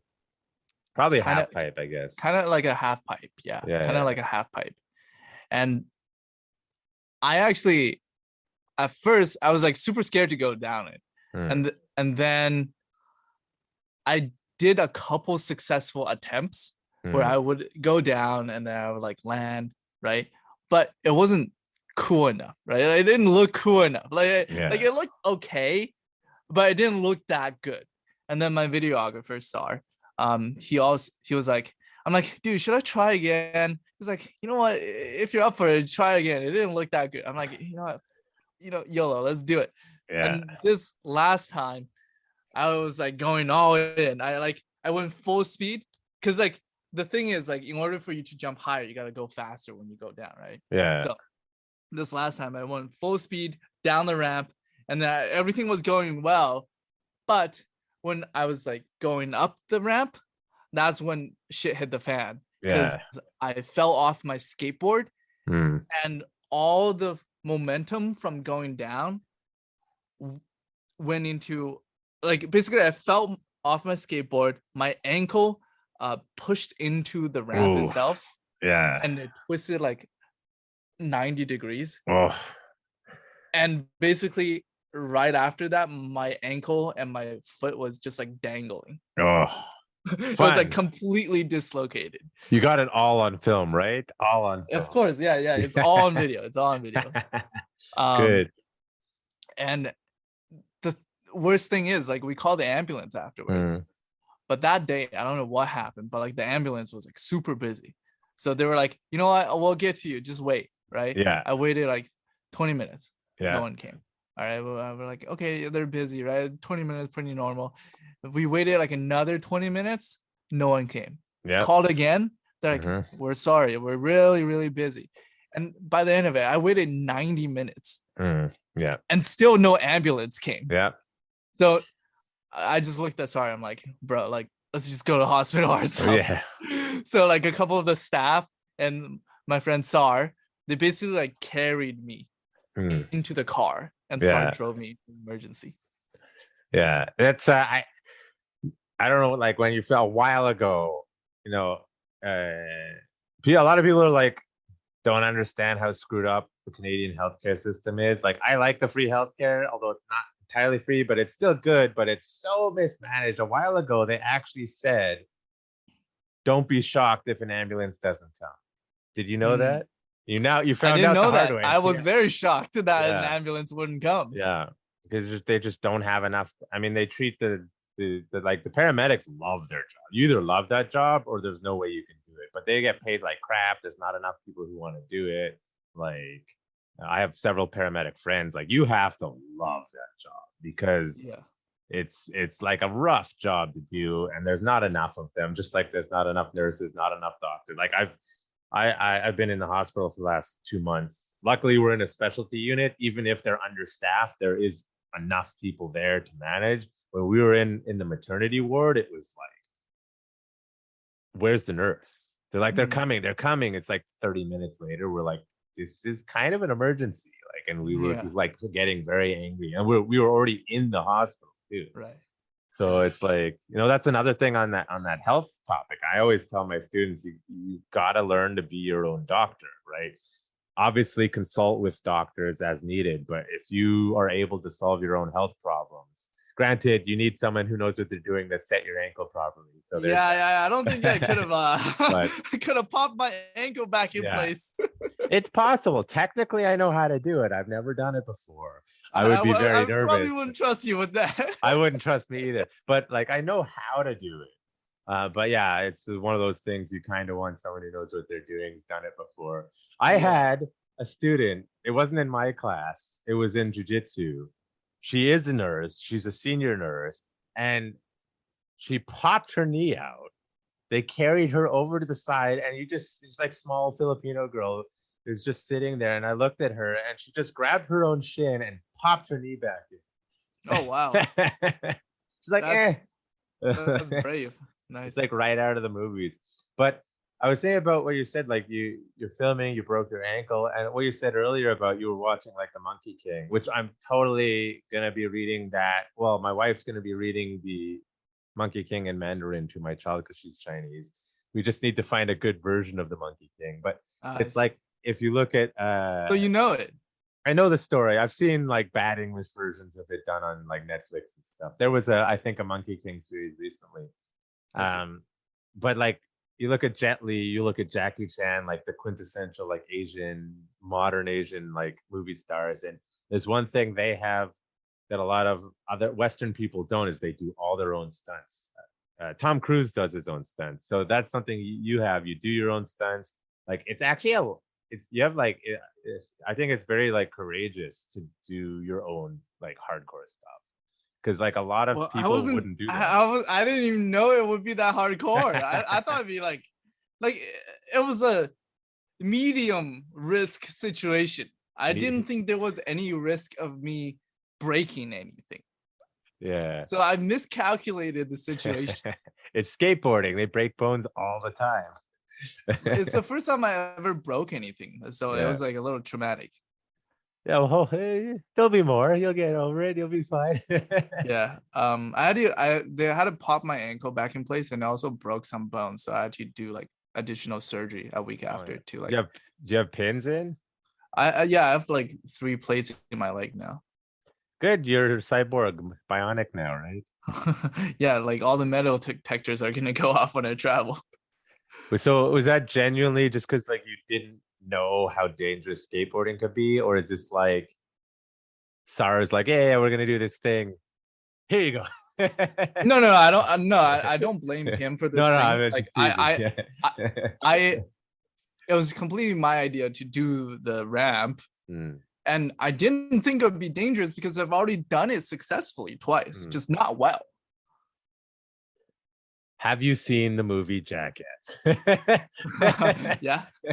It's kind of like that. It's like it's always the last take. You know, they're like just one more, like boom, and that's the one they get hurt. Yeah, that's true. That's true. No, but like I have mad respect for you because, like you said, you're not an athlete. You're never really in that. And you're just like, okay, let's I need to get the shot. Let's go. Let's go. Like as I said, a lot of people would have quit on me, and you didn't, and we pushed you. Like at the end of I know before, like at the tail end of this, when we've run out of things to talk about, I'll pull up the video and we'll go through. But I had some testing the other day, and it was a girl who finished, and like this girl had just been in a car accident. She had a neck injury from another martial arts, and she could have easily told me I'm not doing my tests because my tests are hard. Actually, my tests are very similar to what I put you through, so even more props. I basically threw you into what I do for my testing. Right. And like your technique was not great, but that's to be expected. But the spirit was great. And she starts crying at the end of the test, and I said, "Did you watch the video?" And she's like, "Yeah, like he cried." And she's like, was that staged? I was like, no. He like it's the same thing, and it's totally normal. Like when you get pushed like that, and your endorphins start to hit, and you get that sense of relief, it's almost like joy. And then you start crying like when you finally over. Yeah, but it's like success. It's not like it's over. It's like I was comparing it to when I saw my son for the first time. Like after I saw he's healthy, like he's awake, like 3 months early, I should be terrified. And he's like, okay, he grabbed my finger with his little hand. And I'm like, you get the endorphin rush, and it's the same feeling. Like I had to sit down because it's like it's the bioneurology in you that it's just like boom, and it's like it's success. Like that's what success feels like, right? Right. That emotional like dump, whether it be testing or I need to get that shot. So it's a real thing. Yeah. Before maybe we'll pull up the video soon, but were you expecting that at all? Like to feel like that? No, I wasn't expected to cry on camera. What is that? And like I don't, but it was good content. I didn't expect it. It was good though. I'm glad you put it in, because it would be very easy for people to be like, that's fake, bro. It's like, no, I'm not that good of an actor. I can't really fake tears. Well, you're probably a better actor than me. As you saw, I'm a terrible actor. I actually blew out my voice. You can see in the video, like my voice is gone. Yeah. I appreciate you for doing that, though. But you didn't even use the photo of that. What? Oh, of you screaming at me. Yeah. Okay. Oh, yeah. I tested it in the beginning. I didn't do as well, so I don't mind. I know there's algorithmic stuff. Yeah. So I'm gonna pull up the video. Just give me 1 sec. What do you think? Do this? Yeah, you're the expert. Like I'll share the screen. But what are you gonna play through the whole video, or like just parts of the video? Maybe I'll just sort of skip through the scenes. Like okay, I'll play a little bit and rush through the scenes, and then we can talk about it. You're the expert on this. What do you think? Is that a good way to do it? Yeah, that's fine. I don't think we should play the entire video. That's a little too long. Because because you need to go to his YouTube channel, Hafu Go, and watch the whole video, right? Yes, do that as well. But Okay. just in terms of like retention for your podcast, Yeah. like that's not great as well. It's Actually, what a lot of my students said to me, like I don't have like 500,000 plus subscribers like some people, but they said they'll go back and listen to it whenever. It's an interesting comment because like video and audio is like two different things. exactly. Like if you listen to like Joe Rogan, he'll always talk about the YouTube. He's off YouTube now, but he made the money because of YouTube. Like that's where the money's at. But the average YouTuber, like if you, okay, I'll try to use words better. I'm not doing a good job. When I started doing the podcast, I do like Joe Rogan format, just open format, long format, conversation. I've done like 5-hour long ones before, usually because we're drunk. But people are like, man, that's not gonna work. I don't listen. I'm not gonna watch that. And then I'm like, well, why is Joe Rogan's podcast the best? Like he's the number one podcast in the world. And I feel like part of it is people still like things because of what they think other people like. You know what I mean? We were told so long, like the radio format, it's the only way you're gonna do it. Short clips is the only way you're gonna do it. And I think like the way the Joe Rogan, why it did so well is because it's genuine. And there's this other phenomenon that I noticed is that for a lot of people who are not comfortable talking, like you're very comfortable talking, it's conversation, but a lot of people, you have to break through their like wall. And I've talked to other podcasters, and it doesn't come down until about an hour and a half, where you start to really see who this person is. And if, let's say you have a boring job, and you can't watch video, they're going to listen to the audio at work for 4 hours, 3 hours. Maybe they break it up over a few days, but you get a real sense over those long periods of time, in audio at least, of what a person is like. And I listen to tons of podcasts. Obviously, I love it. Lex Friedman, I recommend his podcast to everyone. Now he's a MIT. Yeah, I listen to him too. Yeah, he's so good. And he's always trying to get these big like CEOs. Like he had the CEO of Pfizer, and he had Fauci's boss on, and those people, I won't get into it. There were reasons he was pissed off. They basically lied, but they refuse to do podcasts longer than like an hour and a bit. Because you really, unless you're a true sociopath, you can't keep your marketing front face and your answers up for a 3-hour conversation. And they hate doing long format. And it's like this entire, like, I don't know what you learned in marketing, but like, no, you can't do long format. It won't work. But it can work. And for certain formats, like audio especially, there's half the planet is like too long, not going to watch. But the other half wants to hear that. And I feel like with the collective consciousness, it'll change eventually once we get it out of our heads that, no, that's too long. You can't listen to that. Because I want a 4-hour long conversation. People like me want it. I know not everyone wants it. Like I've gone into movies and it's 4 hours long, and I loved it because they really developed the characters and the story. And as I'm walking out, I hear some guy like, too long. Okay, that's like the new Batman movie. It felt like 3 movies in one movie. I liked it. It was good. It was good, but like there were scenes where I'm like, okay, movie's over, right? But no, it's like an entire second act and third act. It's called character development, and I appreciate it. It's like my wife, if there's like action movies, if they take slow build up, she's like, all right. But I'm like, just sit through it and wait. And then after the end, you can tell me if you like it. And now she's starting to appreciate like character development. But anyways, tangent. So let me share the screen. I'll pull it up. Let me not screw this up. I closed all my screens, I think, so as not to share the wrong screen. Don't share the wrong tab, you know? Yeah. I've almost done that one. Okay, so let's do this. Okay, perfect. Okay, and then I have to make sure I do the correct thing of, where's my settings? My settings went a little funky. One sec. This is the technology. Where is it? Share sound.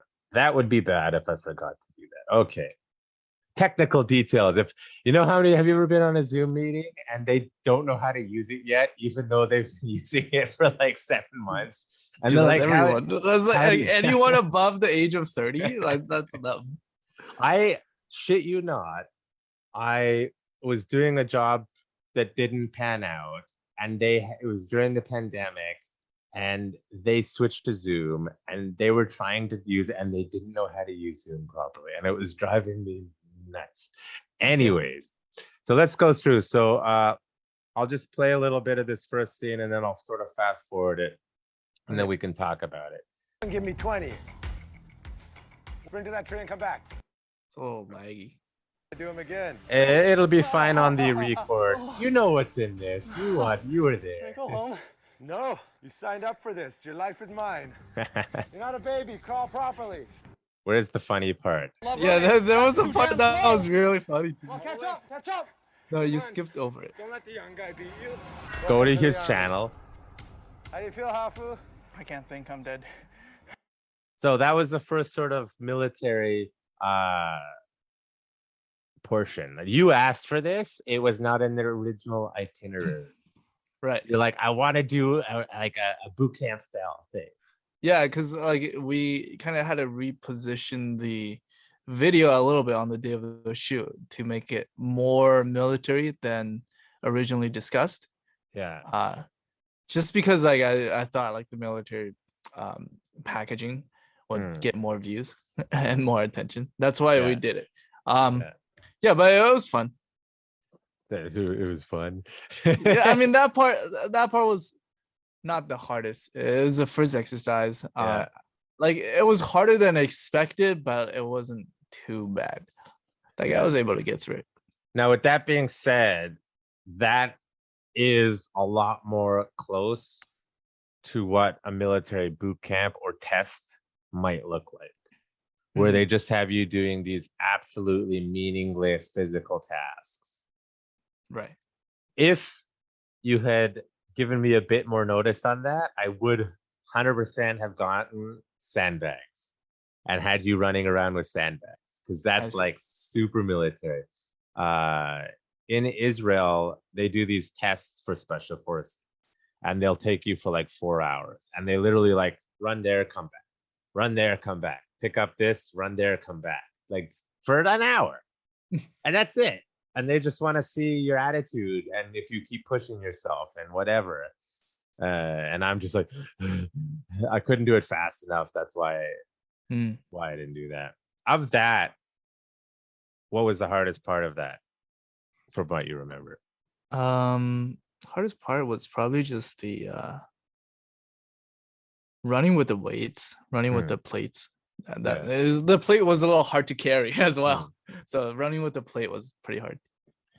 And that's actually, I know it's a plate, and if we lived in a place like Texas, I would have gone like full military. I just can't do certain things. Like I can't take the guns out to the park here, for example, although you can't do that in Texas, but I could be like, go to a shooting range and stuff. So, but that awkward feeling of carrying weird objects is the most military you can get.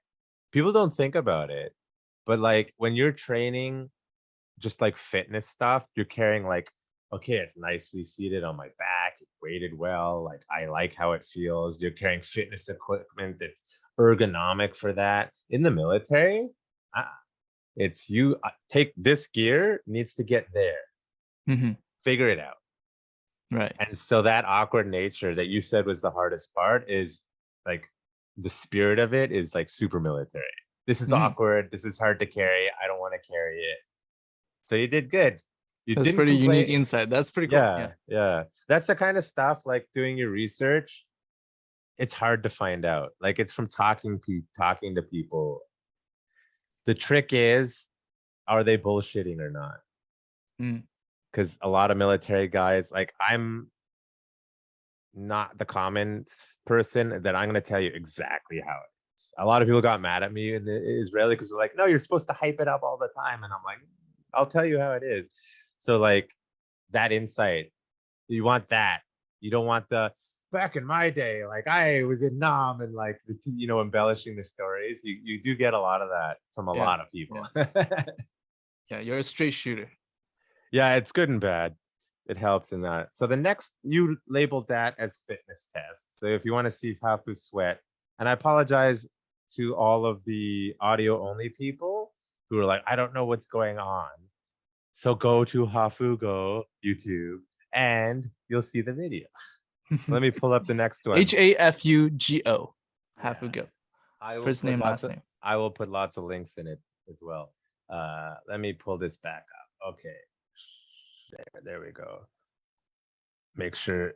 Good, it's still on. Okay, so we'll just leave it like that. So Krav Maga, the appropriate title for this. In Krav Maga, which is military self-defense.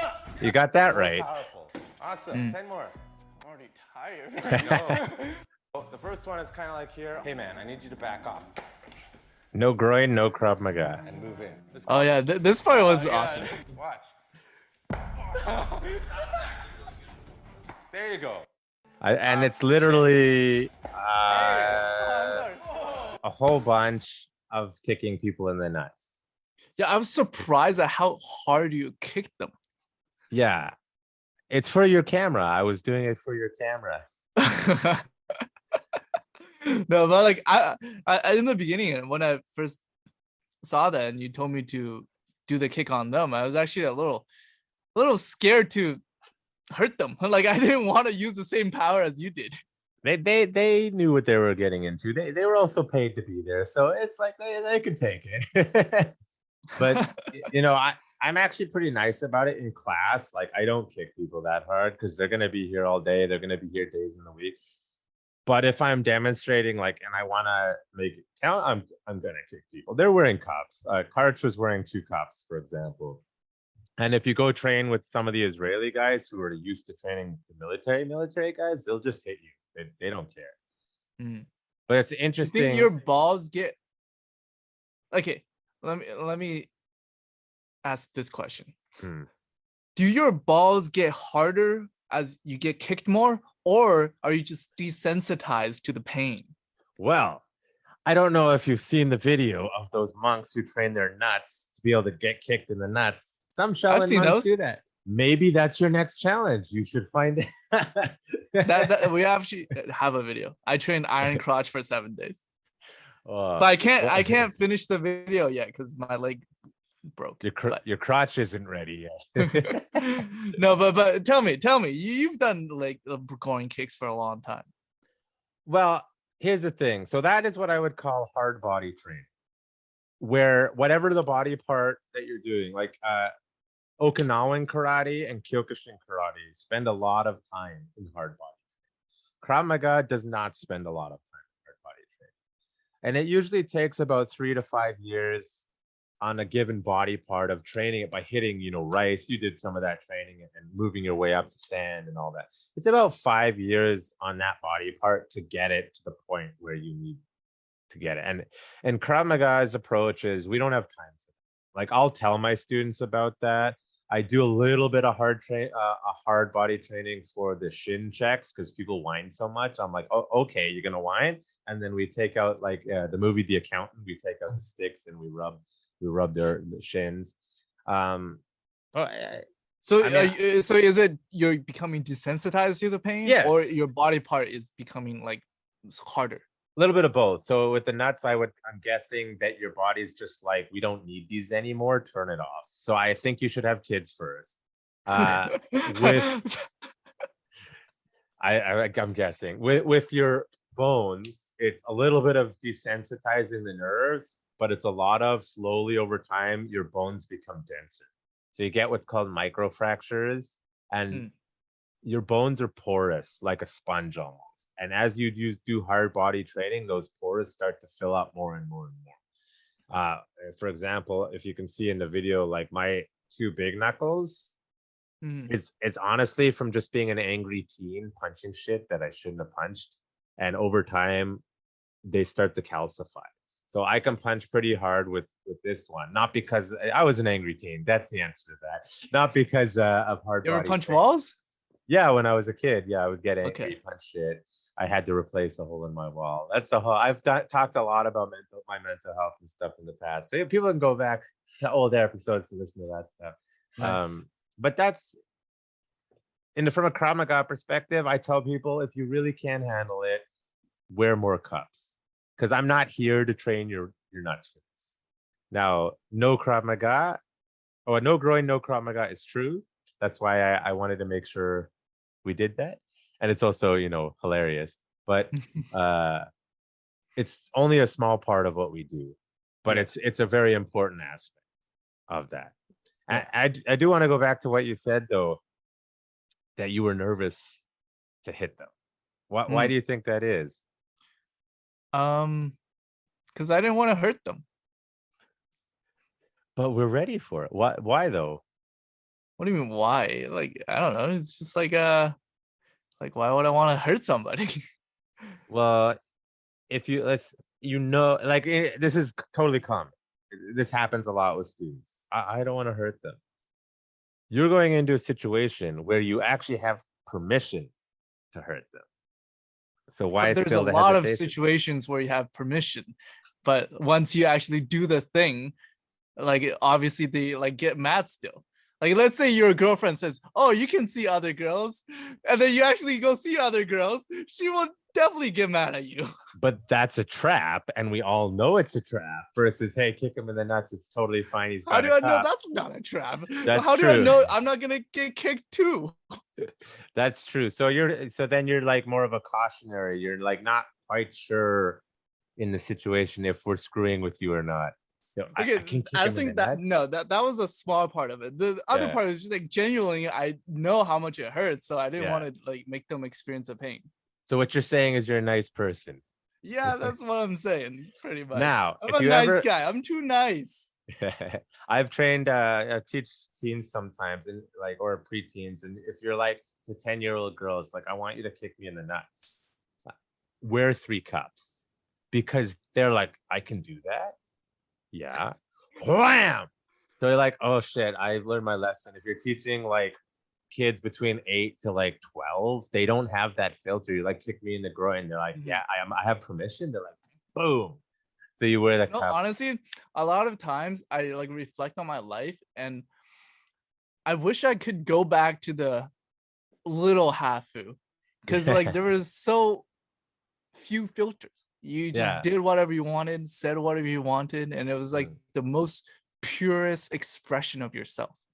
That is definitely true. It's like the way we structure society has taken that out of our brains. You don't want to be such a chaotic person that we're back to clubbing each other over the head and stabbing each other for every little discretion. Oh, he looked at me weird. So we don't want that. But I think we have gotten to the point where we've narrowed our way of being too much, to the point where, especially in Asian culture, where it's don't think out, you have to do this, And then when you start to open up, it can be hard as an adult to get that back, because our brains are so hardwired. It's interesting. Anyway, let's move on to the next section of the video. Yes. The next section is interesting because it's where we start having you spar. Let me go back. There we go. So we have you spar. You have to learn to overcome your fear of getting hit in the face. Now we're preparing for a fight. Now, He's not gonna let you run away. sparring a little bit. Go back. My opponent Right has back. trained Krav Maga for 5. Sudden. I don't know if he actually trained for 5 years. I just said 5 years. I think it's somewhere Back all around of a sudden. Yeah. So anyone, where is it? So anyone who is watching this and saw the video, you can get a little bit of the editing behind the scenes. I was watching it the first time. I was like, wait a second. Some creative editing here. Wait. How many years has he trained? I think it's something like that, right? Karch, I think, was 5 years. I think that was Lucas, who's like 2 years or something. Oh, okay. I remember 5 from one of the Yeah. conversations. Yeah. It's not a big deal, but because I know who's who, it's like, oh, okay. Yeah. Now again, don't read the comments. Wait, I didn't ask you. Do you read your comments? I scroll through it briefly. I don't really Yeah. like.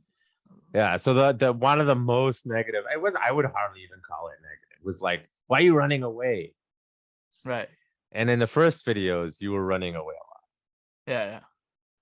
Explain that. Well, here's what I was thinking. This is what was going through my head. So, me, no Krav Maga experience, was thrown into a fight with an experienced Krav Maga student, whether it's 2 years, 5 years. He has infinitely more knowledge and combat skills than me. So in my head, I was like, how can I face that person in a fight and win? I can't. So the best strategy here is just to like run around and let the time drain out. That's what I was going through in my head. And you know what? From a self-defense perspective, you're 100% correct. I can't win this fight. I know I can't win this fight. I gotta run. However, there's a however. And I'm really happy you put it in the video about before what I was saying about the purpose of sparring for me in our school is not about becoming a world kickboxer. Like a lot of my students are, they're okay. They can hold their own, but they're not great kickboxers. It is about overcoming that fear, that panic. Because one thing Krav Maga and the Israelis learned is you can't always run. And when you can't run, you have to fight. So you're actually correct. If that was real and you realize, oh shit, this person fight, run, that's 100% correct. So those people who are making comments are the typical internet. They don't really understand self-defense. But in a fight, can you always run? And so that is the thing. Right. And if I recall, you hadn't really sparred before that much. Not really. No, not like full on sparring. No. Yeah. Well, I mean, okay, I sparred once with during the MMA video with my friend. Yeah. But nothing too serious. And the truth is, I threw you in because my regular students, a new student walks in the door, I don't let them spar for a month. I want them just getting comfortable with being at the school first. Because a lot of people, again, go spar, like go. They're like, no. Also, business behind the scenes, I have had the odd crazy person come in the door, and I need to make sure before I let them spar with other people, they're not crazy. right. They're not like gonna go off on them. Yeah. So like on one side, you running away, correct. On the other side, personal development. I personally think, and I know I have students like this, and there's anyone who likes getting hit in the face, I think there's something wrong with it. But I know a lot of people are like, I love this, and they just love getting hit and sparring. So I think you did pretty good at that point, all things considering. So what is next? We skip ahead. Let's skip a little bit. We'll go to knife stuff. Okay. There we go. Share. Okay. This is the basic part of it. That's okay, we're going to teach you. So you need to burst. You need to... So we kind of go through it. Do be effective. For the record, don't grab the knife. I like skipped over the instructions because like these classes were like 45 minutes each. Yes, I can't include that much instruction. I don't blame you. You got to edit stuff out. Oh, this part was funny. Wait, hold that thought. It was funny. Hold that thought. So the knife stuff, which is a core part of Krav Maga. Knife self-defense, not knife fighting. It's a difference. What are your thoughts on that?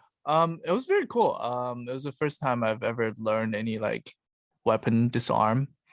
And I think even within just like an hour of learning it, like I got a lot of the basic components down. Yeah. And I think that's like one of the most useful things that I wanted to like take away, you know? Yeah. Like I think that could be used in a real life situation. Hmm. Kind of forgot some of it though. I like it, but like I'll rewatch it and then I'll relearn it. But yeah, just like moving out of the blade, you know, like moving out of the Center line, yeah. center Get line, off, yeah. Either block or get off the center line. Yeah. Yeah, and that's the thing. Like what I was saying, if you look up Krav Maga on the internet, there's not a lot of quality stuff. Either they're just like the balls to the walls, like psycho Krav Maga people. Some of them are a little crazy. And some of them are, their explanations are just horrible. I don't blame you for not putting the explanations. That's something like when I'm teaching, I truly want people to understand what they're doing, because if you don't understand what you're doing, a lot of the times it's like you need to be able to adapt in real time. So the technique itself is never good enough. You need to understand it so that you can adapt when things go sideways in real life. And as you just said, you feel like that's something you can use in real life. Hopefully you never have to. But one of the reasons these are the core parts of Krav Maga is because those types of knife attacks are the most common. Right. And the techniques that I showed you have and do save people's lives. I see. Yeah. Quite often it's like stop and run, but yeah, they work. If you want to like, because we already filmed the video, but if you want, I can give you the footage. You can just edit out the instructional part and post it as a tutorial on your channel. Sure, send it to me. Yeah, but you'll have to edit it though. Yeah, I can do all my own editing. I know you're hiring editors, but I'm probably not up to your standard at all. Yeah, I think that'd be cool because we did do a very long explanation and it's like filmed pretty long. So, well, I do have a paid access website. I can use it for there or use on YouTube too, as seen on Hafu Go, and then you do the backlinking thing that works, you know. Yeah. My YouTube channel is pretty weak. I just started it up again a little while ago. But anyways, the knife stuff, like as you said, is like pretty easy to learn, and that's a big part of Krav Maga. Even if it takes you like forever to master, like anything, it should be easy to learn. Like you picked it up pretty good. Except for the part where you grab the knife and oh yeah. Don't grab the knife. Grab the blade by accident. Yeah, and it's just so instinctual. It's like when something's coming at you, you want to grab it. Yeah, I'm actually very happy you actually included my part saying don't grab the knife. And the reason is that there's this very famous, you know, air quotes, Krav Maga guy in South Africa. He's Israeli. And he has gotten in so many fights with the Krav Maga world, and he was teaching people to grab the knife as a disarm. And my God, did the entire Krav Maga world like lose their shit on this. So I'm so happy you put it in that I'm not teaching him to do that. Right? It happens sometimes out of accident, but it shouldn't be like a thing. But I think you did pretty good, considering we just like threw you to the wolves for 24 hours. So the shin block thing, this is the funny. I thought this was pretty funny. Let's share screen thing. Okay, shin blocks. And then you kick. Good. No, not that way. Knee pointed up. Yep. Good. There you go. It's like 5 minutes of that. Down. Keep Down. going. Almost there. Fight through the pain. Mental toughness. No quitting. Finish it. Finish it. Finish it. Okay. How's your shins do? Listen to the sound of that. Yes. Like it sounded painful. I feel bad because Petra has been doing martial arts her whole life, and she's very like solid. She's black belt in judo. She's my highest ranked student, blue belt under me, blue belt in jiu-jitsu. Like, so she's like, and she's from Eastern Germany before the fall of the Iron Curtain. So she's like built tough, you know? Yeah. And so when she hits, it hurts. So you did well. Like, just the sound of it is just so painful. Like I was listening back to the edit. I'm like, holy crap, that sounds so painful. I think when people are watching like UFC, like they don't understand how hard those people are getting hit sometimes. And occasionally there'll be a hit that you can, like watching it on pay-per-view, you can hear it. And you're like, ooh, like, man, that guy got hit. Yeah. You know, and it just shows you like when you're getting hit, that wasn't movie magic. she literally kicked him off his feet several times. Yeah, it was a very sharp pain. Yeah. I was like, I think the first time she took you out, I was kind of looking out of the side of my eyes and it looked like you just went flying. And I'm like, oh, okay. Like he's taking it. Good for him. I think there was a video of Chuck Liddell. Do you know who Chuck Liddell is? Maybe MMA fighter. I'm not too sure. Yeah. Well, yeah. Okay. He's a former champ and he was with, I don't know, Steve-O or Johnny Knoxville or one of the Jackass guys. And he's like, I want you to kick me as hard as you can. And he's like, sure. He's like, yes, and just kicks. It's like this guy, you do not want to be kicked by this guy. And he just like took him out. Where did he kick him? In the leg. Okay. Yeah. So like people, you know, you get the keyboard warriors and now you know what it feels like. If you've never been kicked in the leg like that and you're like, oh, he's such a pussy. He's like, no, if you've never been kicked in the leg like that and you get kicked hard, that's what happens. Yeah, honestly, the training overall gave me more appreciation for watching MMA fights because I do watch UFC, but not religiously. I watch like clips and stuff. But anyway, like sometimes I'm like, oh, it doesn't look like it hurts that much. They're just like tapping each other. Yeah. But like, you know, after going through this, I know even if it doesn't seem like it hurt that much, like it actually does hurt a lot.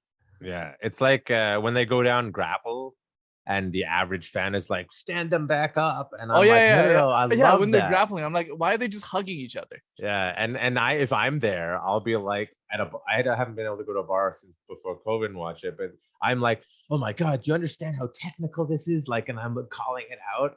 And like, I'll hear some jackass like, oh my God, they need to stand it up. I'm like, are you not listening to my commentary? Like, because there's been some amazing grappling in those fights. But anyways, moving on. Where it was next? Let's see. I don't think you need to see us eat. How did you enjoy the food? I gave you canned food. I mean, it was whatever. It was like, I was just appreciated to have any food because at that point we've been going out for so long. Like I was so hungry. Yeah, and that actually is real. That feeling is real. If I hadn't fed you for like 2 days, the first time you get food is like, oh my God, it's amazing. Yeah, like I usually hate canned tuna, but I ate it that time. Yeah, and it tasted pretty good. Yeah, you did say you said that, and that it's actually interesting. Like, in order for Krav Maga to really see where someone's at mentally, there's a couple things. There's 3 things you can do to somebody. It's the thing that I did to you, which is push you physically, like really push you physically. That's the easy thing. People sign waivers for that, no problem. The next one is don't let people sleep. That one requires several days. So people are going to have to pay me a lot of money to babysit you for 7 days. And I could do what I did to you to someone for 7 days and 8 days and not let them sleep. But then I need like 4 instructors because I need sleep. And the last thing is you take people's food away for a few days. And this is where you start to see what people are really made of. You don't let them sleep, you take away their food, and you push them physically. And often you'll find that people you thought were tough, not so tough. And people you thought weren't very tough are doing just fine. Especially when you do like all 3 at the same time. Military. That's intense. Yeah. So if everyone's like, here, I'm going to give you 20 grand, kick the crap out of me for a week, I'll stay up for that. That means I'm not going to feed you all the time. I'm going to not let you sleep all the time. And I'm going to push you like I pushed you for 7 days straight. So you hear that, internet? 20 grand. I'll put it together a 5-day camp for you. 20 grand. Not bad. It would cost a lot, though. It actually would, because I need to hire people and all that stuff. Let's share. Okay, the night patrol. Night patrol. The worst thing is I don't know how long this is going to be. You're right. 2 or 3 kilometers. Come on, speed it up. The fuck are we running now? my mind is, but the hardest test has yet. Yet to come. So night patrol. Mm. Were you expecting that? I was expecting something at night. I thought you guys were gonna like fuck with me like when I'm sleeping, but I like night patrol is better. Yeah. I thought you were gonna come in like midnight or like some while I'm like asleep, and you're gonna like have me fight someone. That's what I thought was gonna happen. Yeah. So what, for those who couldn't see in the video, what we did is, lucky for Hafu, I happened to buy those weight vests, the military weight vests for something else a few weeks earlier. And I was like, oh my God, I'm going to use these. So we had 25-pound weight vests, like military style. And I did a forced march jog for 2 or 3 kilometers. I'm not exactly sure, something like that, down the road and back. And that's very much military. Get up, go for patrol. We were just missing our guns. If it wasn't where we are, I totally would have made you carry like a fake gun, but that'll get the cops called on us. So I did not do that. But it's not what you expected. So it was better than what I expected. I thought I had to fight someone at midnight. Fight Club, go. Well, we didn't catch it on camera, but he like was expecting it, and he took all the equipment off the wall and blocked the door. Yeah. Trying to trip us up when we missed that part on the camera. Well, I mean, it was on camera, but we decided to edit it out because it didn't like go with the storyline. Yeah. Before we wrap it up after this, I want to talk about story because that is interesting to me. I don't know if I told you, like I decided to make it super authentic, that part, and I wore my actual old IDF army boots. It was the worst mistake I made because couldn't even see your boots. I forgot they were broken and I shouldn't wear them anymore, and it ripped all the skin off the back of one of my feet, and it didn't heal for like 3 or 4 weeks. Holy and I'm shit. like, that's as authentic army as you can get. Your boots crap out on you and you have to keep going. And I didn't even was like, know. oh, I mean, like, we didn't even capture your boots. Yeah, I will. It wasn't even on camera. Not even worth it. It's an Easter egg. That's how you'll know. There's two Easter eggs. Is I'm wearing a G-Shock watch, which is what they wear in the IDF, and I'm wearing my actual IDF army boots. I don't know if they're still wearing those types, but those are 2 Easter eggs I gave you. So if someone really knows their shit, they'll pick up on those things. So I slightly regret that boot Easter egg because I messed up my foot for but it's not the worst. I had a toenail come off in the army and it didn't regrow for another 3 or 4 months. So that was fun. What? Yeah. Could they you take even a while. walk? You have to. It's basically my boots were too small one time, and we did a forced march like 20 kilometers, and my toenail had just got jammed into the front of the boot, and it literally killed the nail.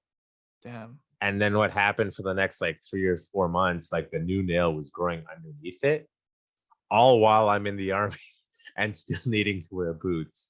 So that's fun. Okay, what was next? Gun disarms. Let's take a look real quick. There we go. Shit.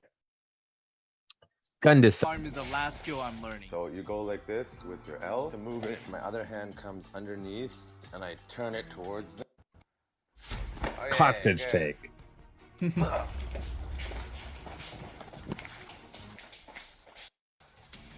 you though? Okay. Gun disarms. What are your thoughts? It was pretty cool. I think the gun disarm was okay. So let's separate it into 2. There was a pistol disarm, and then there was the assault rifle disarm. I have to stop you right there. There's no such thing as an assault rifle in the country we're filming. That's a media term. Do not use the term. Okay, what was it then? It's a rubber gun, but semi-automatic rifle, fully automatic rifle are the correct terms for the gun people. I will encourage you and every influencer like you to erase the word assault rifle from all people speaking. Anyways, go on. Okay, anyway. a semi-automatic gun. The pistol one was easier to learn. But and then because like the pistol one, it was like easier to get a grip on it, and then it was easier to like push it out of the way and stuff. Whereas the semi-automatic rifle, they had a strap attached to the body while they were holding the gun as well. So it was like a lot of struggle to get the entire gun off their body. Yeah. It's a fight. Yeah, that's what it Yeah, would exactly. be. You gotta fight more for it. Whereas like the pistol disarm is more like a quick action. It's like one step, you know. Now the pistol one is actually more likely that it's something someone's going to do in North America because you're getting robbed or it's a holdup. If someone's coming up to you, no matter where you are, with a rifle and a sling, that's a messed up situation. Like, why are you in a war zone? Why didn't you run when you started hearing bullets going off? Like, you know, so for someone to get that close to you with a rifle and sling is a tactical error on their part. So that's the opportunity. The advantage of a rifle is I don't need to come anywhere near you to actually shoot you. Handguns are hard to shoot. So it is quite, and you'll see on YouTube, people have successfully disarmed pistols. It happens more than people realize. It also can go horribly wrong as well. But disarming someone with a rifle, it's like the situation itself is like, why are you in that situation? Right. So it's going to be a fight for sure. And it's not just cool, like take the gun off and then back off, you know. Now, I'm happy the way you showed it, you edited it, because that's where you may get a lot of hate is the gun disarms, because you're going to get, those don't work, bro. You get all those people. There's tons of those people. And then I'm like, hey, I want you to go do a deep dive on YouTube and find all the times it did work. It's not always graceful and it doesn't always look pretty. And they may have done garbage technique, but the idea that you can take a gun away from somebody is a real thing. Again, they're probably a moron who doesn't really know what they're doing, which is good for you because that's your opportunity. But normally gun disarms for me are advanced techniques, because if they go wrong and you don't know how to punch, you don't know how to kick, you don't know how to move, you don't know how to control someone, and you don't know how guns work, you're probably getting shot. You know what I mean? But it's the thing that everyone thinks of. One of the things, kicking in the nuts and gun disarms is like Krav Maga. You know? Right. Yeah. And knife. Yeah. And to be honest, I'd rather have someone have a gun in my face than a knife, because a knife to me is like shit. As you got stabbed like a million times, right? Yeah. I like it. If our training was a real life scenario, I would have died like 50 times. Yeah. But you did pretty good. Okay, skipping ahead to, I'll just show this briefly here. The beginning part of the test that I put you through, which again is actually really difficult, what I made you do. So good for you. 5 push-ups, 85. So you actually did them like really well. One, good job. Yeah. Ready, go. Turn around. Boom. And then we made you run. Yeah, the running part was hard. It was like at this point, Breathe. I was like so tired. Yeah. And like, I don't know, my mind during the running, like I was thinking about literally nothing else. It was just like, make it to the next step, make it to the next step. And then once we get to the halfway, it's like, okay, now I know exactly how much distance I need to go back to. And then I was like, okay, make it there, make it to that street, make it to the next street, and then make it to the final destination. Goal Like, setting. like I literally like it wasn't thinking about anything. You know, like usually when you're like sitting there, like there's a million thoughts in your head. But here, my mind was like completely blank. Yeah, running is hard. Like, and the two, like the test I had to do is in the Israeli military. That part of it is called the bar, or it's just named after some guy, I think. And you know, 75 push-ups, 85 sit-ups, and then a 2K run. And the 2K run is like a unique distance where it's not quite short distance, but it's not long distance, and it's really difficult to get fast times. I think the fastest I ever did it was like 7 minutes and 15 seconds, and I like fell over after. And at that time, what they wanted for special forces was like 7 minutes or under, and I'm like, I can't do that. You did it in 13 minutes and 52 seconds, I think. And I said that the infantry standard when I was in the military, I don't know about now, was 8:45. What I didn't tell you was that we always ran it on a flat circuit, not a hill. Oh, that's a big difference. Yes, but I still think you would have failed.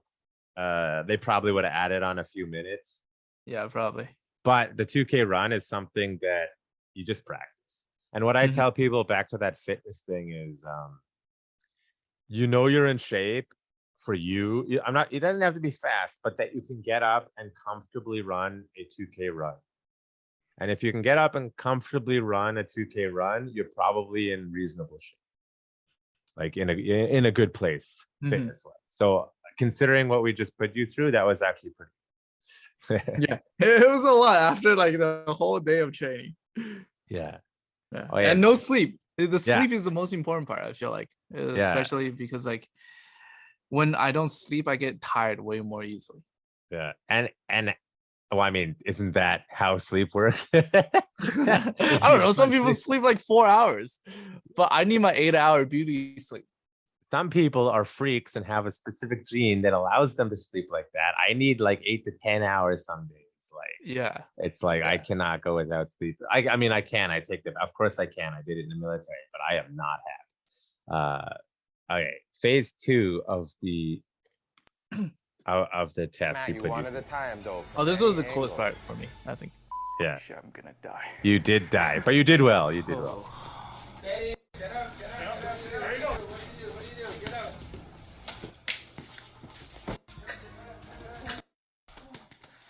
Good job, Hafu.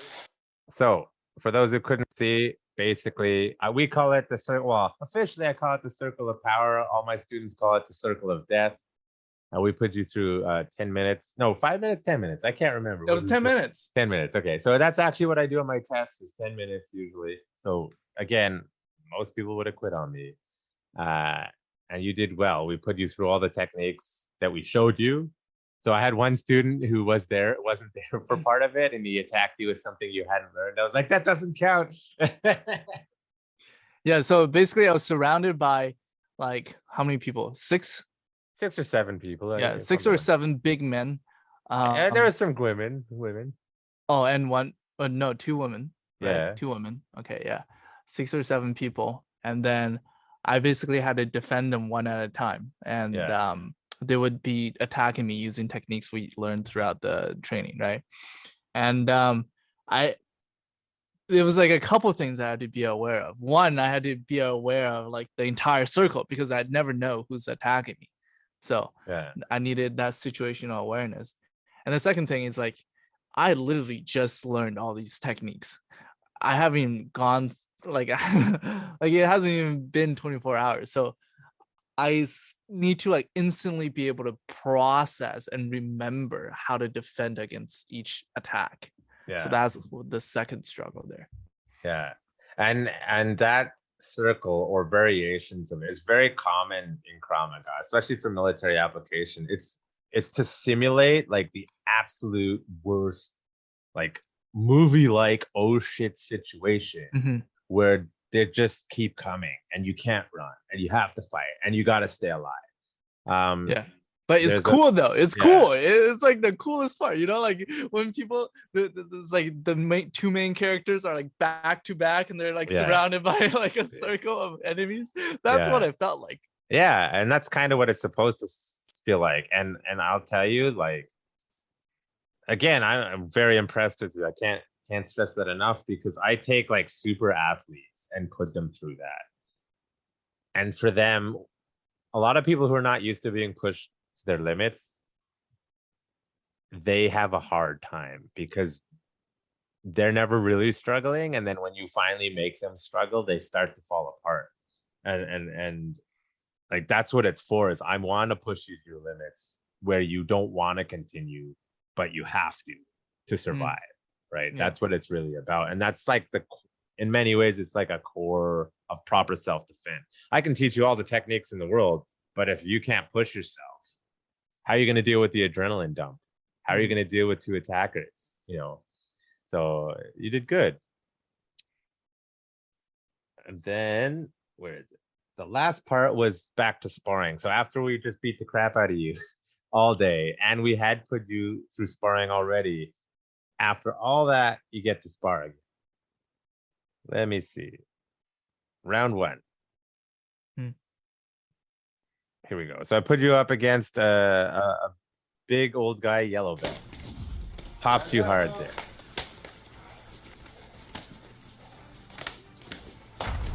You got, yeah, good shot there. Why'd you say sorry? I'm too nice. Yeah, so that was round 1. Then I put you up. I know exactly why I said sorry, because I thought I hit him a little too hard at that time. And then I put you up against Karch. Okay, he hit me fucking hard, dude. He hit me so hard. Yep. Karch is a little bit of a masochist. He forgets sometimes he's not fighting like pro athletes because he's very athletic, and he's actually one of my instructors. So this is against Karch, who he was pretty mean to you.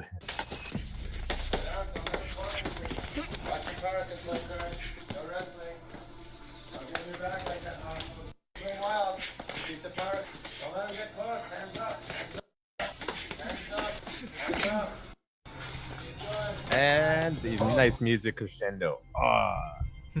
So yeah, Karch, he pushed you really hard, and you can see, I don't know, I pick up on this because of like my training and stuff, is compared to the first fight, you're backing up again. Why do you think that is? Because I'm just overwhelmed by his punches. Yeah. I can't do anything.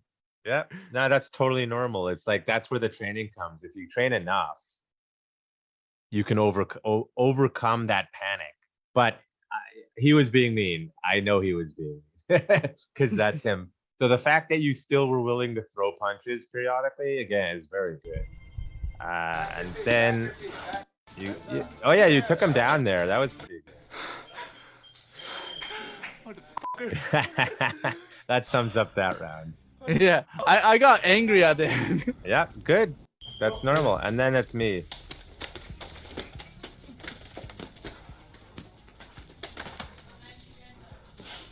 Fight back. Nice. You did good. I think I kicked you pretty hard a couple of times. Yeah. I can't remember. Yeah. I mean, I was like so happy then. Like, I'm like, this is the last thing I'm doing. Yeah. Something that you notice me and Karch, like, it's a very like Krav Maga thing. And it's not good. If I go up against like a pro kickboxer, it's actually a terrible habit.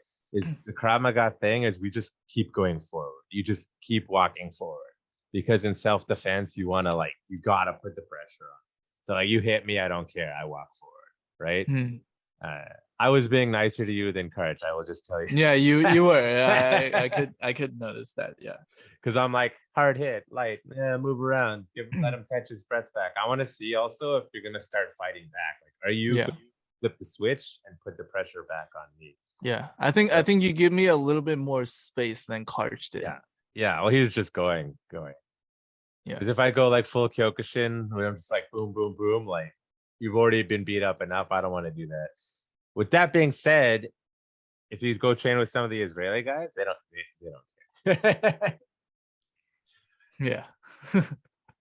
What I will say is from the sparring of the first sparring to this sparring in only 24 hours, you improved. For sure. Your willingness to fight. For sure. I definitely noticed that as well. Yeah. And do you want to show the bit where you cried, or should we clip? I mean, you can. Yeah, that's fine. And tell people, go watch his video. Let's go here. Okay, let's share the screen. I'll remember to share the screen this time. Kind of. That's Krav Maga, military style. Never give up, never surrender, keep fighting. Be a better version of you so that you can learn to walk. Zooms in on the tears. Good camera work. Really good. I feel like this entire So year motivational. That was like the changed me perfect quote at the permanently. perfect moment. It's okay to cry. It's okay. It Nice. expanded what I thought I would be possible by myself. Good. It's okay. And it makes me more confident in the future. Like, if I was ever in a dangerous situation, I know at least I'd be able to, like, Survive. yeah, or give a fight. Fight if you have to, and if you have to fight, you fight to win. Yeah, that's good. And that's actually where you can see I'm probably mildly autistic because I'm like look, it's like the what's that called, Talladega Nights with Will Ferrell. I don't know where to put my hands. But yeah, that was a very, very good, like unplanned, unscripted, like real moment there. So if you get any haters, just you point them towards the podcast. Be like, no, listen to what John said. Yeah, it was great. Yeah. I think that was one of my favorite videos. Good so far. I Yeah. mean, I hope you do lots of exciting stuff that you like that. But yeah, I'm happy with what we did. Yeah, me too. I was very excited. My wife will be like, I can't wait till this thing gets filmed because he will shut up about it. Did she watch it? Yeah, I think she did. I'll make her watch it again. She's like busy with the baby. Right. Yeah, she's focused. Did your students watch it? Did Yeah, Lucas or Coach watch it? I don't know if you noticed, I put it on our website now as seen on Hafu Go. Oh, really? Yeah, because Nice. for me it's like great marketing, and then I love doing it. It's a super fun experience. And then I have gotten requests like that before, and then I look into it and I'm like, I'm not so sure about this person, and then it doesn't happen. And then when Sarah reached out, I'm like, Hafu Go. I'm not a YouTube person, so I'm like, I don't know. And then I looked, I was like, I'm gonna make this happen because it's cool. Yeah, I really appreciate that. Yeah, And no, especially because like you help so much with the planning process as well. yeah, and I mean, glad I did that. It might have been a little bit more chaotic because you come in with expectations, and then I have expectations, and then I think one thing I would say, if I was to do it again, I would coordinate it a little bit more beforehand again. Like I should have followed up a bit more, because if I'd known you wanted to do like that boot camp thing, I would have had sandbags ready to go. Right. And I would have had like a bit more military-ish style drills ready to go. But I kind of just took the equipment that I had. It's like, this is good enough. So, but That's good. That's good. pretty good on the fly. Now, it's been about 2 hours. Before we wrap up, you did say something that I alluded earlier, I find very interesting. Like, you said, I didn't put that clip in because it didn't fit the story. So storytelling for your channel and your videos, what's kind of your process? Because I love that. It's not like it didn't fit the story. It was more so like the video was too long. It's 24 hours of content. Sorry, you're just muted there. Yeah. So yeah, it was a little too long, and I feel like that segment, I don't know, it kind of like, it was a little silly. I mean, it was fun, but it was like not necessary, not entirely necessary. Yeah. So that's why we cut it out.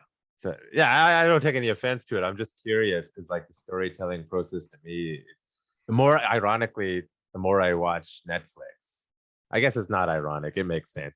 The more I watch like Netflix, because we've been at home a lot lately, not being able to do much, and I'm just like, how they wrote the story, or like that's an interesting like narrative, or like I like the way they edited it. I pay attention in to terms that of more. story, there are general storytelling structures. The most basic that I think we learn in school is the 3-act structure, right? It's like the little curve thing, right? You got the rising tension, you got the climax, and you got the resolution, stuff like that, right? It's the most basic story structure. And then there's like more complex story structures that are more based on that basic story structure, because it's a little hard to plan an entire movie or a video or something based on like three components, right? Like what is act one? Like what are all the things that go into act one? What is act two? And what is act three? So there's additional story structures that basically break down each act into like multiple different sub acts. So there's another storytelling structure called save the cat structure, which is pretty popular in like film and movies. And that's like a 15-part structure where it's like taking you through the 3-act journey, but like just in more specific detail. In terms of how we implement that into YouTube, there was a period of time where I tried to like religiously plan out like exactly what we would do in each act of the story, but I've found that didn't really work too well because one, it lacked the spontaneous energy of like doing something in real life, and two, it's just like I felt like it was like a little too it wasn't as fun because there was no adventure. Yeah.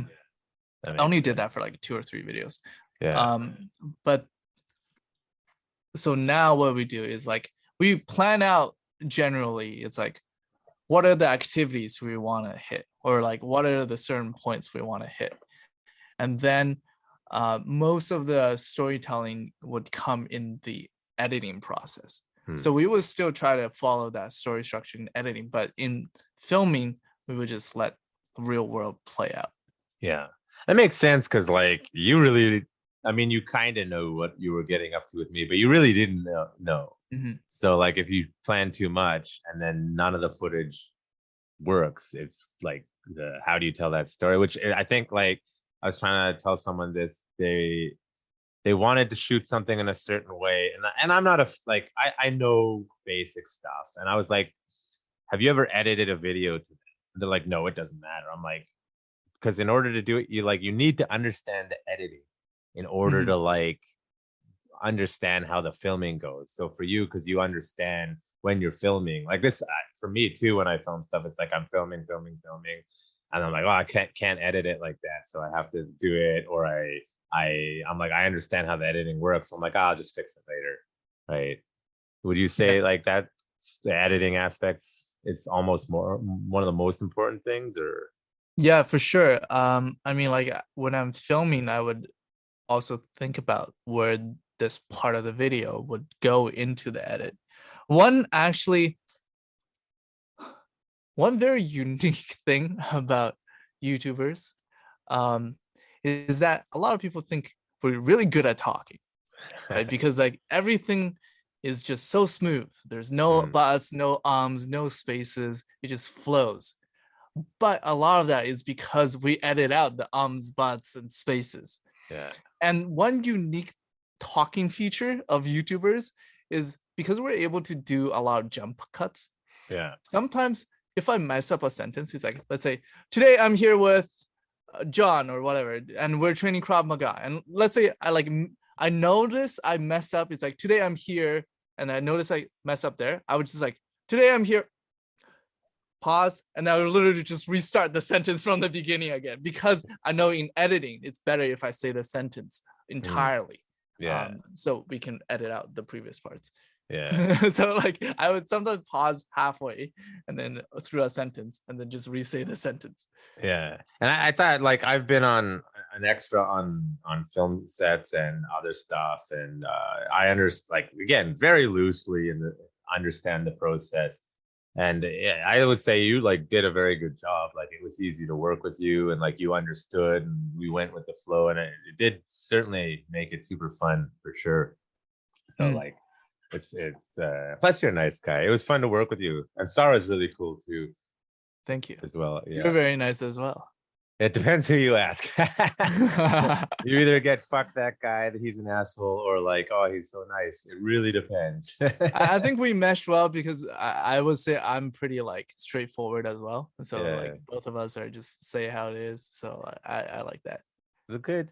Now I'm gonna ask you one last cliche question before we wrap it up. It's total cliche, but I'm gonna ask it anyway.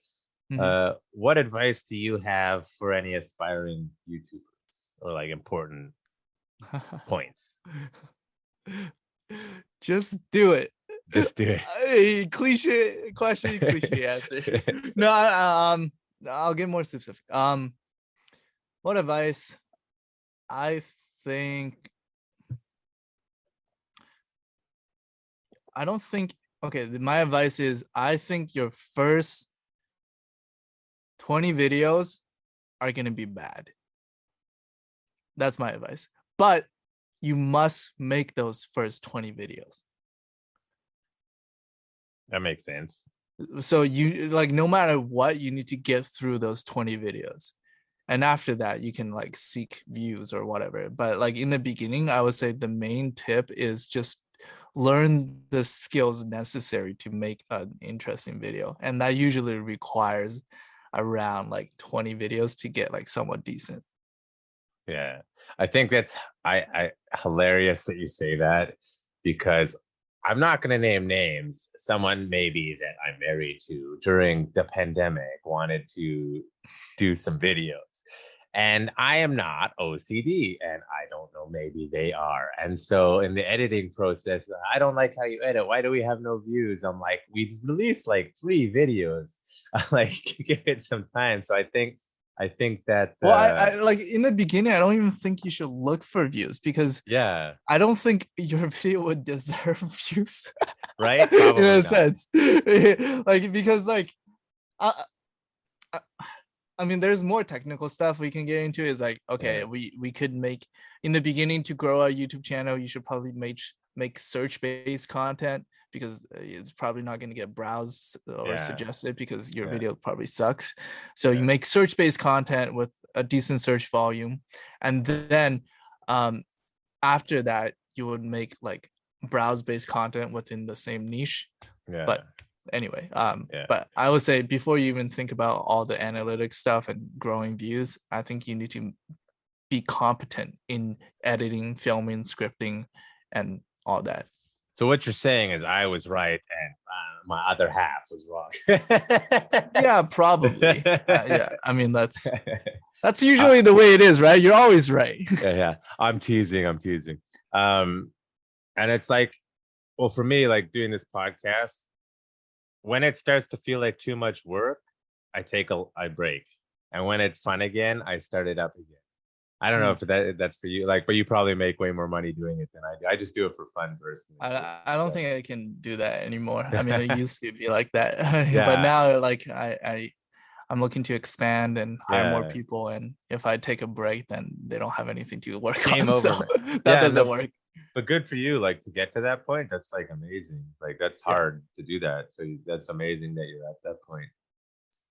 Okay, I think we talked about a lot of this stuff. Is there anything that you wanted to get in here that you thought we wanted to cover, or you wanted to cover that we didn't talk about? No, I think that's perfect. Thank you so much for having me, and thank you so much for showing me the ways of Krav Maga and pushing me past my limits. It was honestly a great experience, life-changing. Great, awesome. I'm happy I could do that for you. I Other than- definitely recommend people spending 20K with you. Yeah, come on, 20K. Other than your YouTube channel, where can people find you on the internet? Just anywhere, Hafu go, any social media. I'm on there. And see all his shenanigans. Thanks for coming on. And again, it was so much fun filming the boot camp, Krav Maga boot camp with you. Mhm. All right. Thank you so much. Thank Yeah. you so much, John. Thank you for listening to the Warriors Den podcast. If you like this podcast and our content, make sure you support us in the many various ways you can. The easy and free ways start with liking, subscribing, following, and leaving a positive review wherever you may be listening or watching.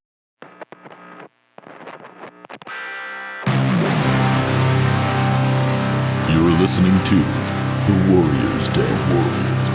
Brought to you by Urban Tactics Krav Maga. Turning lambs into lions.